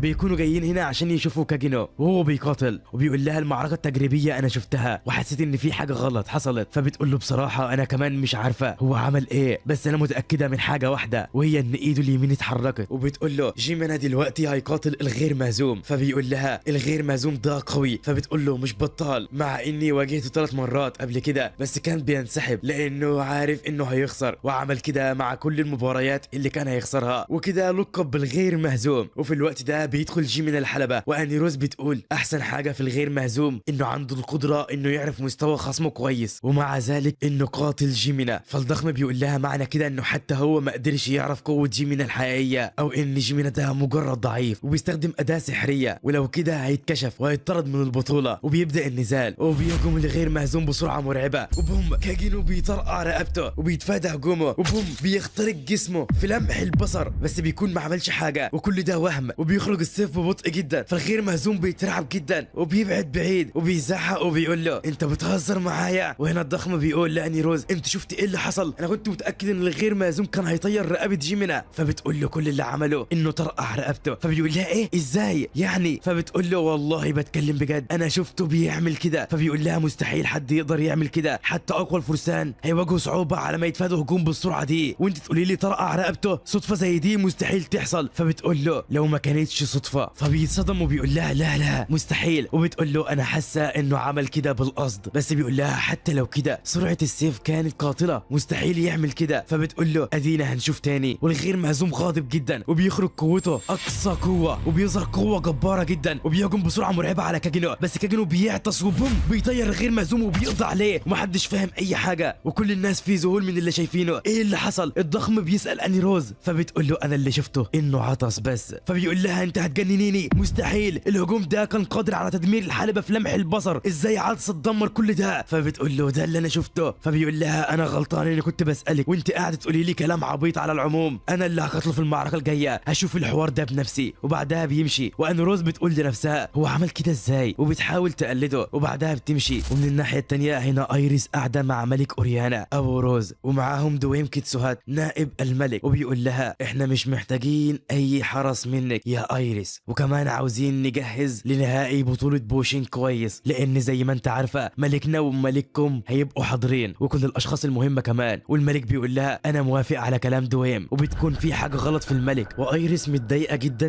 من دويم ومش طايقاه. نرجع تاني لكاجينو اللي بيكون قاتل الضخم، والصدمه انه فرتكه في لمح البصر، وكالعاده محدش قادر يعرف هو بيكسب ازاي. ونعرف انه تأهل للبطوله الرئيسيه، ودي اللي فيها الجد كله يا جدعان، وفيها مقاتلين مرعبين زي اني روز وبياتريكس وايريس وغيرهم. وكاجينو هيقاتل اني روز اول واحده في البطوله الرئيسيه. وهنا كاجينو بيكون ماشي، واني روز بتوقفه وبتقول له انا بعترف انا فعلا من اول ما شفتك وما قدرتش قوتك كويس، بس بحذرك النزال الجاي هيكون ضدي وكل حركاتك دي مش هتنفع قدامي. فبيضحك وبيمشي، وبيقول لها خليني انا بقى اقدم لك تعذير. وبيشيل حته من درعه وبيرميها، وبوم دي بتكون اوزان عاليه جدا صدمه بكل المقاييس. وبيقول لها الدرع ده بيمثل سلاسل بتكبح قوتي. وبعدها بيمشي. يا فخامتك يا جدع، بيعرف يرد على اي حاجه بكل عظمه. وبيجي اليوم اللي بعده وهنا كاجينو بيكون ماشي، فبيسمع موسيقى اسمها ضوء القمر، فبيقول ازاي الموسيقى دي جت العالم ده، زي ما فاكر كده انها كانت في العالم اللي انا كنت فيه. وبيروح وبيلاقي ابسلون هي اللي بتعزفها، وبنعرف انها سمعتها من كاجينو وتعلمتها وبقت عازفه مشهوره جدا وخدت جوائز في مجالات الفن. كل دي نجاحات اول واحده بيتا وبعدين جاما وبعدين ابسلون عملوا ثروه من القصص اللي كان بيحكيها لهم كاجينو. فبيقول لها صحيح ما تعرفيش روز هربت فين؟ فبتقول له على ما اعتقد تحت الارض في الانفاق. فبيقول لها تمام وبيسلم عليها وبيمشي. ومن الناحيه التانيه بيتا واليكسيا في الانفاق بيدوروا على صاحبتهم روز. وبنعرف ان بيتا قالت لاليكسيا ان دويم كيتسوهاتو نائب ملك اوريانا شغال مع الطائفه، واليكسيا بتشكرها على المعلومات دي. وهنا روز بتكون اللعنه اللي في جسمها بتزيد كل شويه وبتسبب لها الم مرعب جدا. وهنا نعرف انها لما راحت تقابل ابوها الملك بوم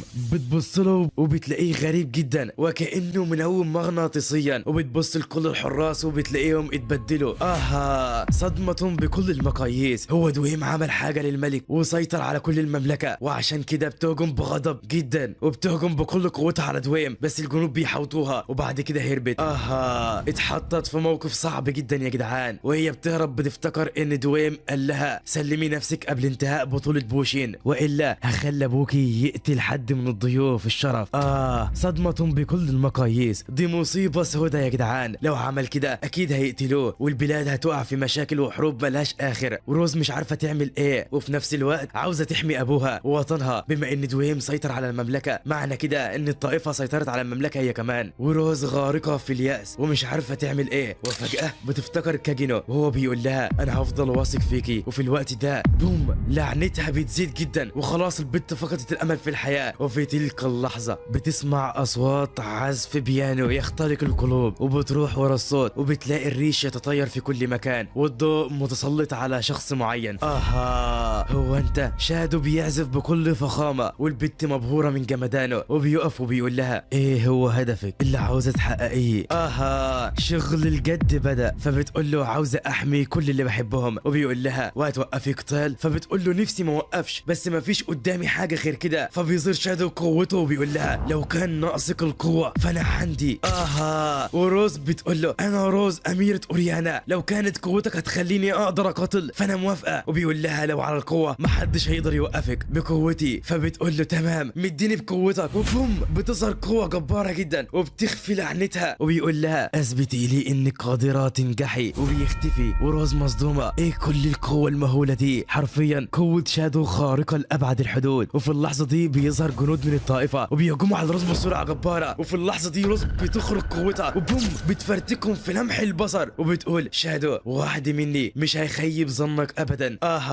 الدنيا ولعت يا صديقي وبقت اخر جمدان. ومن الناحية التانية اليكسيا وبيتا بيكونوا متجهين لانفجار القوة اللي حصل دلوقتي. واليكسيا بتقول ايه انفجار القوة الجبارة اللي حصل ده؟ وفجأة بيلاقوا روز واليكسيا بتقول لها ايه القوة اللي ظهرت دلوقتي دي؟ فبتقول لها اخيرا حصلت على القوة اللي محدش قادر لها. واليكسيا بتحاول توقفها وبتقول لها جاوبيني انت ليه تمردتي على مملكتك؟ وبتهجم على روز بس روز بتنيمها في ثانية. وروز بتقول لبيتا يا ريت انت كمان ما توقفينيش. فبتقول لها انا ماليش الحق ان اعمل كده وعلى ما اعتقد ان احنا هنتقابل قريب كتير. وبعدها بتمشي وبتقول بيتا اذا ده اللي اخترته يا شادو.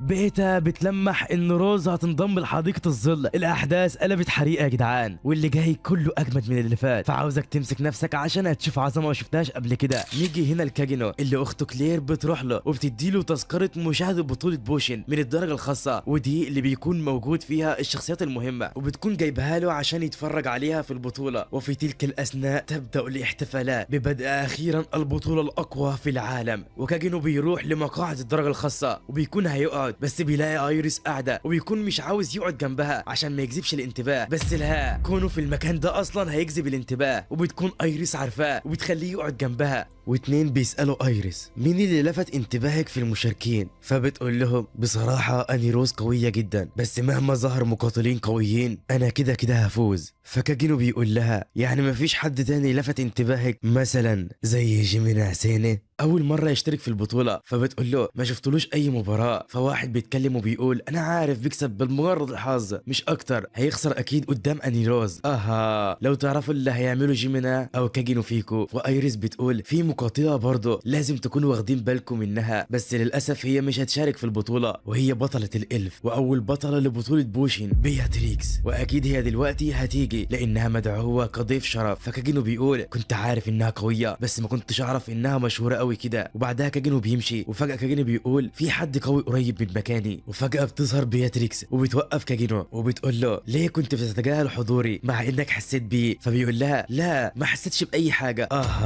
دي لسه شاكه في كاجينو وبتقول له لسه ما قابلتش حد شبهي. فبيقول لها لا، وبعدها بتودعه وبتمشي. وهنا دوين بيروح وبيقعد جنب ايريس وبتساله عن الملك. فبيقول لها هيحضر بكره في النهائي. وايريس بتقول له وملكنا كذلك. وفي الوقت ده انيروز بتدخل الحلبه، ودوين بيقول مش دي انيروز؟ اسمع عنها كتير. وبيقول لها تقريبا دي اقوى واحده في البطوله بعدك طبعا. وبعدها بيدخل كاجينو، ودوين بيقول لايريس وايه رايك في خصمها جيمينا ساني؟ فبتقول له دي اول مره اشوفه فيها بس جسمه باين انه ضعيف. فبيقول لها معنى كده ان انت بتقولي ان انيروز هتفوز بسهوله؟ فبتقول له لا، في حاجه مش اي حد يشوفها، وهي ان عينه فيها ثقه مطلقه في الفوز ومفيش ذره شك في ده. فبيقول لها خلينا نشوف اللي هيحصل. وبيبدا النزال، وانيروز بتقول لو خليته ملحقش يستخدم سرعته هفوز بكل سهوله. وبوم بتهجم على كاجينو بسرعه مرعبه، بس بيتصدى ليها وبتهجم عليه بضربات كتيره وبتكون هتصيبه. بس في اللحظه دي بوم بيظهر وراها وبيطيرها بعيد، والبت مصدومه ما تخيلتش انه بالسرعه دي. وفجاه بوم بيطيرها بعيد جدا في السماء وبيديلها واحده بيجيبها على الارض. وبتقول ده ما بيستخدمش السحر، مستحيل، دي قوه جسده بس. انا بعترف جيمينا ده قوي بشكل مرعب، بس مع ذلك ما قداميش خيار غير الفوز. وبتقف وما بتتحركش. ودوين بيقول دي بيتخطط لهجوم مضاد، وكاجينو بيهجم عليها بسرعه مرعبه من ظهرها، بس بتشوفه وهتصيبه خلاص. بس لا يا معلم، كاجينو بيتفاداها وبوم بيفرتكها وبيفوز بالنزال. البت اتصدمت صدمه عمرها، ايه كل التحكم ده؟ معقوله دي هي القوه المطلقه؟ ودوين بيقول لايريس انت هتقتليه بكره في النهائي، هتقدر تفوز عليه؟ فبتقول له بمستواه ده ما قربش حتى ليا، بس انا حاسه انه مخبي قوه اكبر، بس مع ذلك هقطعه لحتت بكره. وبعدها بتمشي عشان تجهز للقتال. وهنا دوين بيقول لواحد من خدمه حقق لي عن جيمينا سيني، ولو طلع من العالم السفلي ودي مملكه تانية خالص. وبيقول هتكون مشكله كبيره. فالخادم بيقول له ممكن يكون من حديقه الظل. فبيقول له لا، ده راجل وهم كلهم بنات ما عدا زعيمهم، بس احتمال ضعيف يكون هو لان ده ما بيستخدمش السحر، وزعيمهم اقوى ما عنده السحر. لا يا معلم، كاجينو بيقدر يقاتل باي حاجه. وبيقول دوهم لازم اخلص من اي مشاكل ممكن تواجهني. وبيمر الوقت، وهنا ايريس بتتدرب بكل قوه وبتفتكر وهي صغيره والمملكه كلها حاطين املهم عليها والدنيا كانت زي الفل، الى ان ظهرت الطائفه وحديقه الظل والحال اتبدل. وبتفتكر كلام الفا وبتتضايق جدا وبتقول لازم اثبت لهم مره تانية اني الاقوى. وبيجي اليوم اللي بعده وبيكون في نزال لكلير اخت كاجينو، وكاجينو بيكون قاعد بيتفرج، وبتيجي ايريس وبتقعد جنبه. وفي الوقت ده بتيجي بياتريكس، والحراس ما بيكونوش عارفينها، بس ايريس بتروح بترحب بيها وكل الناس بيتصدموا وبيروحوا يسلموا عليها. وواحد بيقول لها مين اللي لفت انتباهك في البطوله دي؟ فبتقول له واحد بس هو كاجينو، وكله بيتصدم. وبتقول لهم انا حاسه ان كاجينو عنده قوه جباره. البت دي بتفهم والله يا جدعان، وشكل كده مستوى قوتها خارق جدا عن كل الموجودين. ومن الناحيه التانيه دوين بيدي عقار للملك، وبيكون ده العقار اللي بيخليه منوم مغناطيسيا. ودوين بيقول النهارده هتبدا الملحمه واكيد هتظهر روز، وساعتها هنقتلها وكاننا بندافع عن الملك، وحتى لو ما ظهرتش هنخلي الملك يقتل ملك مملكه ميدوغار، وهتقوم حرب وهتدمر مملكه اوريانا. وبكده تكون خطه الطائفه نجحت واشعلت نيران الحرب. بس في مشكله وهي جيمينا سيني، دورت وراه وما عرفناش عنه اي معلومه، وانا متاكد انه خطير جدا، بس ليه ظهر دلوقتي وهدفه الحقيقي ايه؟ بس انا مأمن نفسي كويس ووزعت جنود الطائفه في كل مكان هنا وفي المملكه بالكامل، يعني فاضل تكه وندمر كل حاجه ونحقق هدفنا. دويم ده مش سهل خالص يا جدعان. ودويم بيكون معدي قدام بياتريكس، فبياتريكس بتتكلم وبتقول شرير قذر. البت دي فهمانه قوي يا جدعان. فدويم بيقول ازاي تقولي كده، امسكوها. فايريس بتوقفه وبتقول له دي ضيفتي، ودي تكون بياتريكس. صدمه بكل المقاييس، الولد رعب، دي اسطوره الحرب بياتريكس. وبيقول ايه المصايب اللي بتتحدف عليا من كل حته دي. وبعدها بيمشي والملوك بيقعدوا، ودوين بيقول لنفسه دي اكبر تهديد الى الان، لازم اتصرف واخلص منها باي طريقه، بس هعمل ده ازاي؟ دي حتى اقوى من ايريس بمراحل. وفي الوقت ده ايريس بتكون نازله للحلبه وبتقول انا ايريس هفوز بالتاكيد في القتال ده. وكمان كاجينو بينزل الحلبه، ايريس بتقول لنفسها خصمي قوي بس انا هاجم بكل قوتي بمجرد بدء النزال، مش هديله اي فرصه يظهر قوته، هنهي ده بضربه واحده. ايريس ناويه انها تفوز من غير اي شك، وبيبدا النزال وبوم بتطير رقبه ايريس في لمح البصر. ايه معقوله خلاص؟ بس لا، ده بيكون وهم، وايريس بتبعد بسرعه وبتقع على الارض من الخوف ومش فاهمه حاجه. انا متاكده انه طير رقبتي دلوقتي، وبتقول مستحيل، ده انا رجعت غصب عني، وبتكون حاسه تلقائيا بموتها. وده يوضح قدره كاجينو انه يطير رقبتها في لمح البصر، والناس كلها مصدومه، هو في ايه؟ وايريس بتقوم بسرعه وبتقول لها الخوف بيبين خصمي اقوى، وبتكون هتهجم وبوم بتحس ان رجلها اتقطعت، وبتقول مستحيل مع انه بعيد، الا ان كل حته في الحلبه نطاق سيفه. كاجينو ما بيهزرش يا جدعان، كل ده وما اتحركش سنتي واحد حتى. وهنا روز بتكون وصلت للقاعه وبتقول ازاي ما فيش اي حراس قابلتني، وبتبص وكانت الصدمه، بتلاقي جنود كتير من طائفه ديابلوس متقطعين لحتت، وبوم بتلاقي حديقه الظل واقفين، وبتقول لهم كنت عارفه انتوا الوحيدين اللي تقدروا تعملوا كده. وبيتا بتقول لها تقدمي وخلصي مهمتك. وروز بتخرج سيفها. نرجع تاني لايريس اللي مرعوبه جدا من كاجينو، وكل شويه بتحس انها بتتقطع لاشلاء وبتقع على الارض، وبتقول دي مستحيل تكون اداه سحريه، لا دي قوته الحقيقيه. بس معنى انه يقدر يعمل كل ده معنى كده انه الاقوى في العالم. ايوه هو ده رعب قوه كاجينو، والناس كلها مصدومه. ايه اللي بيحصل لايريس؟ هي ما بتهجمش وبتقع على الارض وخايفه، وطبعا ما حدش عارف الرعب اللي بيعمله كاجينو جوه الحلبه. وفي اللحظه دي بوم ايريس بتغضب وبتصرخ بعلو صوتها، وبتظهر اقصى قوه عندها، قوه هائله جدا، وبتهجم بكل قوه عندها. بس في اللحظه دي بوم صدمة بكل المقاييس. كل ده وما كانش ماسك سيفه اصلا، وعمل الرعب ده كله مستحيل.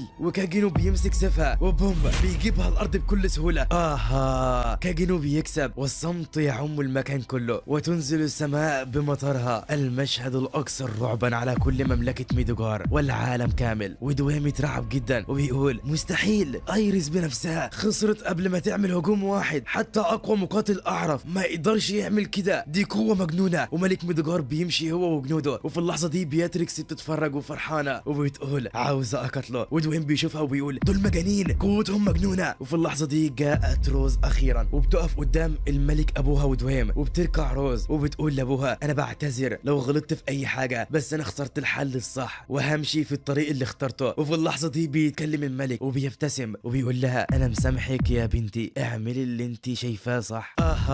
دويم بيزعق له وبيقول ازاي اتكلمتي من غير ما امرك. وفي اللحظه دي روز بتهجم وبوم بتقضي على ابوها، والملك بيخرج اخر انفاسه وبيقول لها بحبك يا بنتي. ودويم مصدوم صدمه عمره، ليه عملت كده؟ وبتكون روز اختارت الاختيار الصح، كده كده كان ابوها هيموت، فاختارت انها تخلصه من العذاب اللي فيه وانهم يستخدموه لمصالحهم الشريره، وبتكون هتقتل نفسها. ودويم بيزعق وبيقول هاتوها، وبيهجموا عليها بسرعه. ولكن في تلك اللحظه شادو بيقول معقوله ده اختيارك؟ وبوم بيظهر جيمينا وبيفرتك الجنود في لمح البصر، وبيقول جه الوقت اللي هتخلص فيه من التنكر ده. وبوم اخيرا بيظهر بطلنا شادو، وبدا الجد يا جدعان. وهنا نعرف ان شادو هو نفس الشخص اللي انقذ حياه روز وهي صغيره من مجرمين، وطول حياتها كانت بتحب الشخص ده، وقررت انها هتفضل مع شادو ومش هتنتحر. فشادو بيقول لها اخرجي كل الناس من المكان ده عشان هتكون مجزره. ودويم بيكون هيوقفها، بس شادو بيقول له لا، رايح فين؟ وبيزعق دويم فين الحراس؟ فين الجنود؟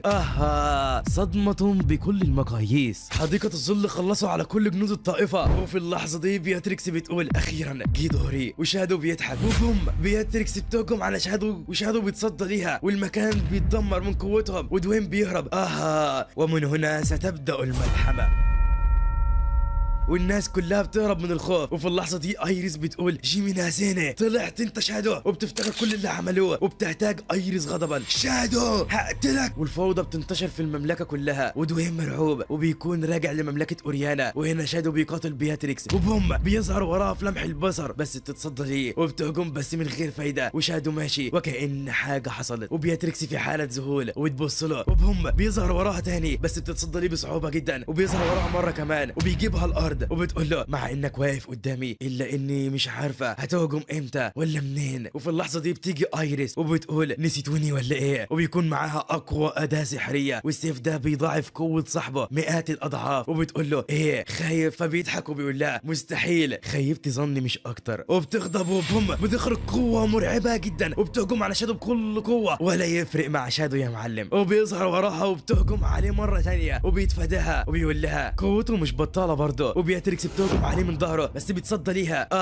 شادو بيقاتل اقوى اتنين على كوكب الارض ومش قادرين يعملوا معاه حاجه. بس في اللحظه دي ايريس بتهجم بقوه مرعبه وبوم بتطير شادو بعيد، بس بيمسك حديدتين وبيتصدى ليها بكل قوه وبيتصدى ليهم بقوه جباره، وبيتبادلوا الضربات بسرعه مرعبه جدا في كل المدينه والمباني بتتدمر بسبب قوتهم. ومن الناحيه الثانيه روز ما بتكونش عارفه تعمل ايه، ترجع لمملكتها وتقاوم دوام ولا ايه. وفي اللحظه دي بتظهر الفا وبتقول لها قدامك خيارين، يا اما تروحي لمملكتك وتقاتلي او تنضمي لينا وتقاتلي معانا. فبتقول لها بس هل ممكن انقذ مملكتي؟ فالفا بتقول لها ده يعتمد على قيمتك، اثبت لنا قيمتك وقيمه مملكتك وهنعمل اللي انت عاوزاه. وبتوافق روز وبتنضم ليهم. نرجع تاني لشادو اللي بيتبادل ضربات مرعبه مع بياتريكس وايريس بتهجم عليه بهجوم جبار، بس شادو بيتفاداها وبوم بيديلها واحده سوبلكس بيجيبها الارض. وبيتبادل مع بياتريكس ضربات قويه وسريعه جدا، بس فجاه بيظهر وراها بس بتتعود وبتتصدى ليه. فبيقول لها انت قويه فعلا يا بياتريكس بس مش هتقدر عليا طبعا. وفي اللحظه دي ايريس بتهجم بقوه مرعبه جدا وبوم شادو بيتصدى ليهم هما الاثنين في وقت واحد. انه جنون العظمه يا ساده. وايريس بتقول لبياتريكس هشيل حركته وانت اضربيه القاضيه وما ترحميهوش. وبتهجم ايريس بكل قوه بس بيمسكها وبياخد السيف وبيجيبها الارض. بس في اللحظه دي بياتريكس خلاص هتضرب القاضيه وهتصيب شادو على مين يا معلم. بوم شادو بيجيبها الارض في لمح البصر وبيدوس عليهم الاثنين بقوه جباره جدا، بتعمل زلازل في الارض وبيحسوا بالم مرعب جدا. وبيمسك سيفه وبيكون ماشي، بس ايريس بتمسك سيفها وبتقول له دلوقتي كل فرسان المملكه في اماكنهم ومستنيينك، انت مفكر بعد كل الدمار اللي عملته في المملكه هتقدر تهرب؟ فشادو بيضحك بعلو صوته. ايوه هو ده جنون العظمه الحقيقي. وبيقول لها اهرب من مين وليه؟ وبوم بيتفعل سحر جبار جدا بيحاوط المملكه كلها. ايوه هي دي القوه اللي قادره على تدمير الكون في لمح البصر. وبياتريكس وايريس في ذهول من اللي شايفينه. مستحيل، دي قوه مستحيله، دي قوه لم يشهدها العالم من قبل. وايريس بترمي سيفها وخلاص هي وبياتريكس املهم اتحطمت وفقدوا كل الامل في الحياه. اكبر غلطه عملتوها هي انكم تحديتوا الجبار شادو. وشادو بيقول دلوقتي هوريكم الرعب الحقيقي وخلاص دي النهايه. وبوم بيختفي شادو وكأن شيئا لم يحدث وبيكتفي بدب الرعب في قلوب العالم كله. وايريس بتنهار من العياط واصابت بحاله مرعبه من اليأس والحزن. وبيمر الوقت وبتنتشر الاخبار عن اكبر تهديد في البشريه، شادو زعيم حديقه الظل. وتمر الايام والهدوء حل على كل المملكه والناس كلها بتتكلم عن القوه المرعبه بتاعه شادو. وهنا الفا بتاخد روز وبتقول لها بما انك فارسه قديمه يبقى هنوصل للمقر على الليل كده. فبتقول لها الليل هو بعيد للدرجه دي؟ وبتقول لها بعد الغابه دي والجبل العملاق ده مقرنا هناك. فبتقول لها مستحيل، ده الغابه دي الفرسان بيخافوا يدخلوها بسبب رعب الوحوش اللي جوه. فبتقول لها شادو خلص عليهم كلهم. وبيمر الوقت وبوم بيوصلوا لمقر حديقه الظل، مقر ضخم جدا يا جدعان وعاملين تمثال عملاق لزعيمهم شادو. وفي المقر ده بيتم كل عمليات التدريب وبتنضم روز اخيرا لحديقه الظل والعالم كله يغمره الهدوء، ولكن ده هدوء ما قبل العاصفه. وهنا خلصت حلقتنا بس لسه حكايتنا ما خلصتش. قول لي رايك يا صديقي في الكومنتات، ولو عاوزين الجزء الثاني من الحكايه العظيمه دي مش هتاخر عليكم. اشوفكم بخير ويلا سلام.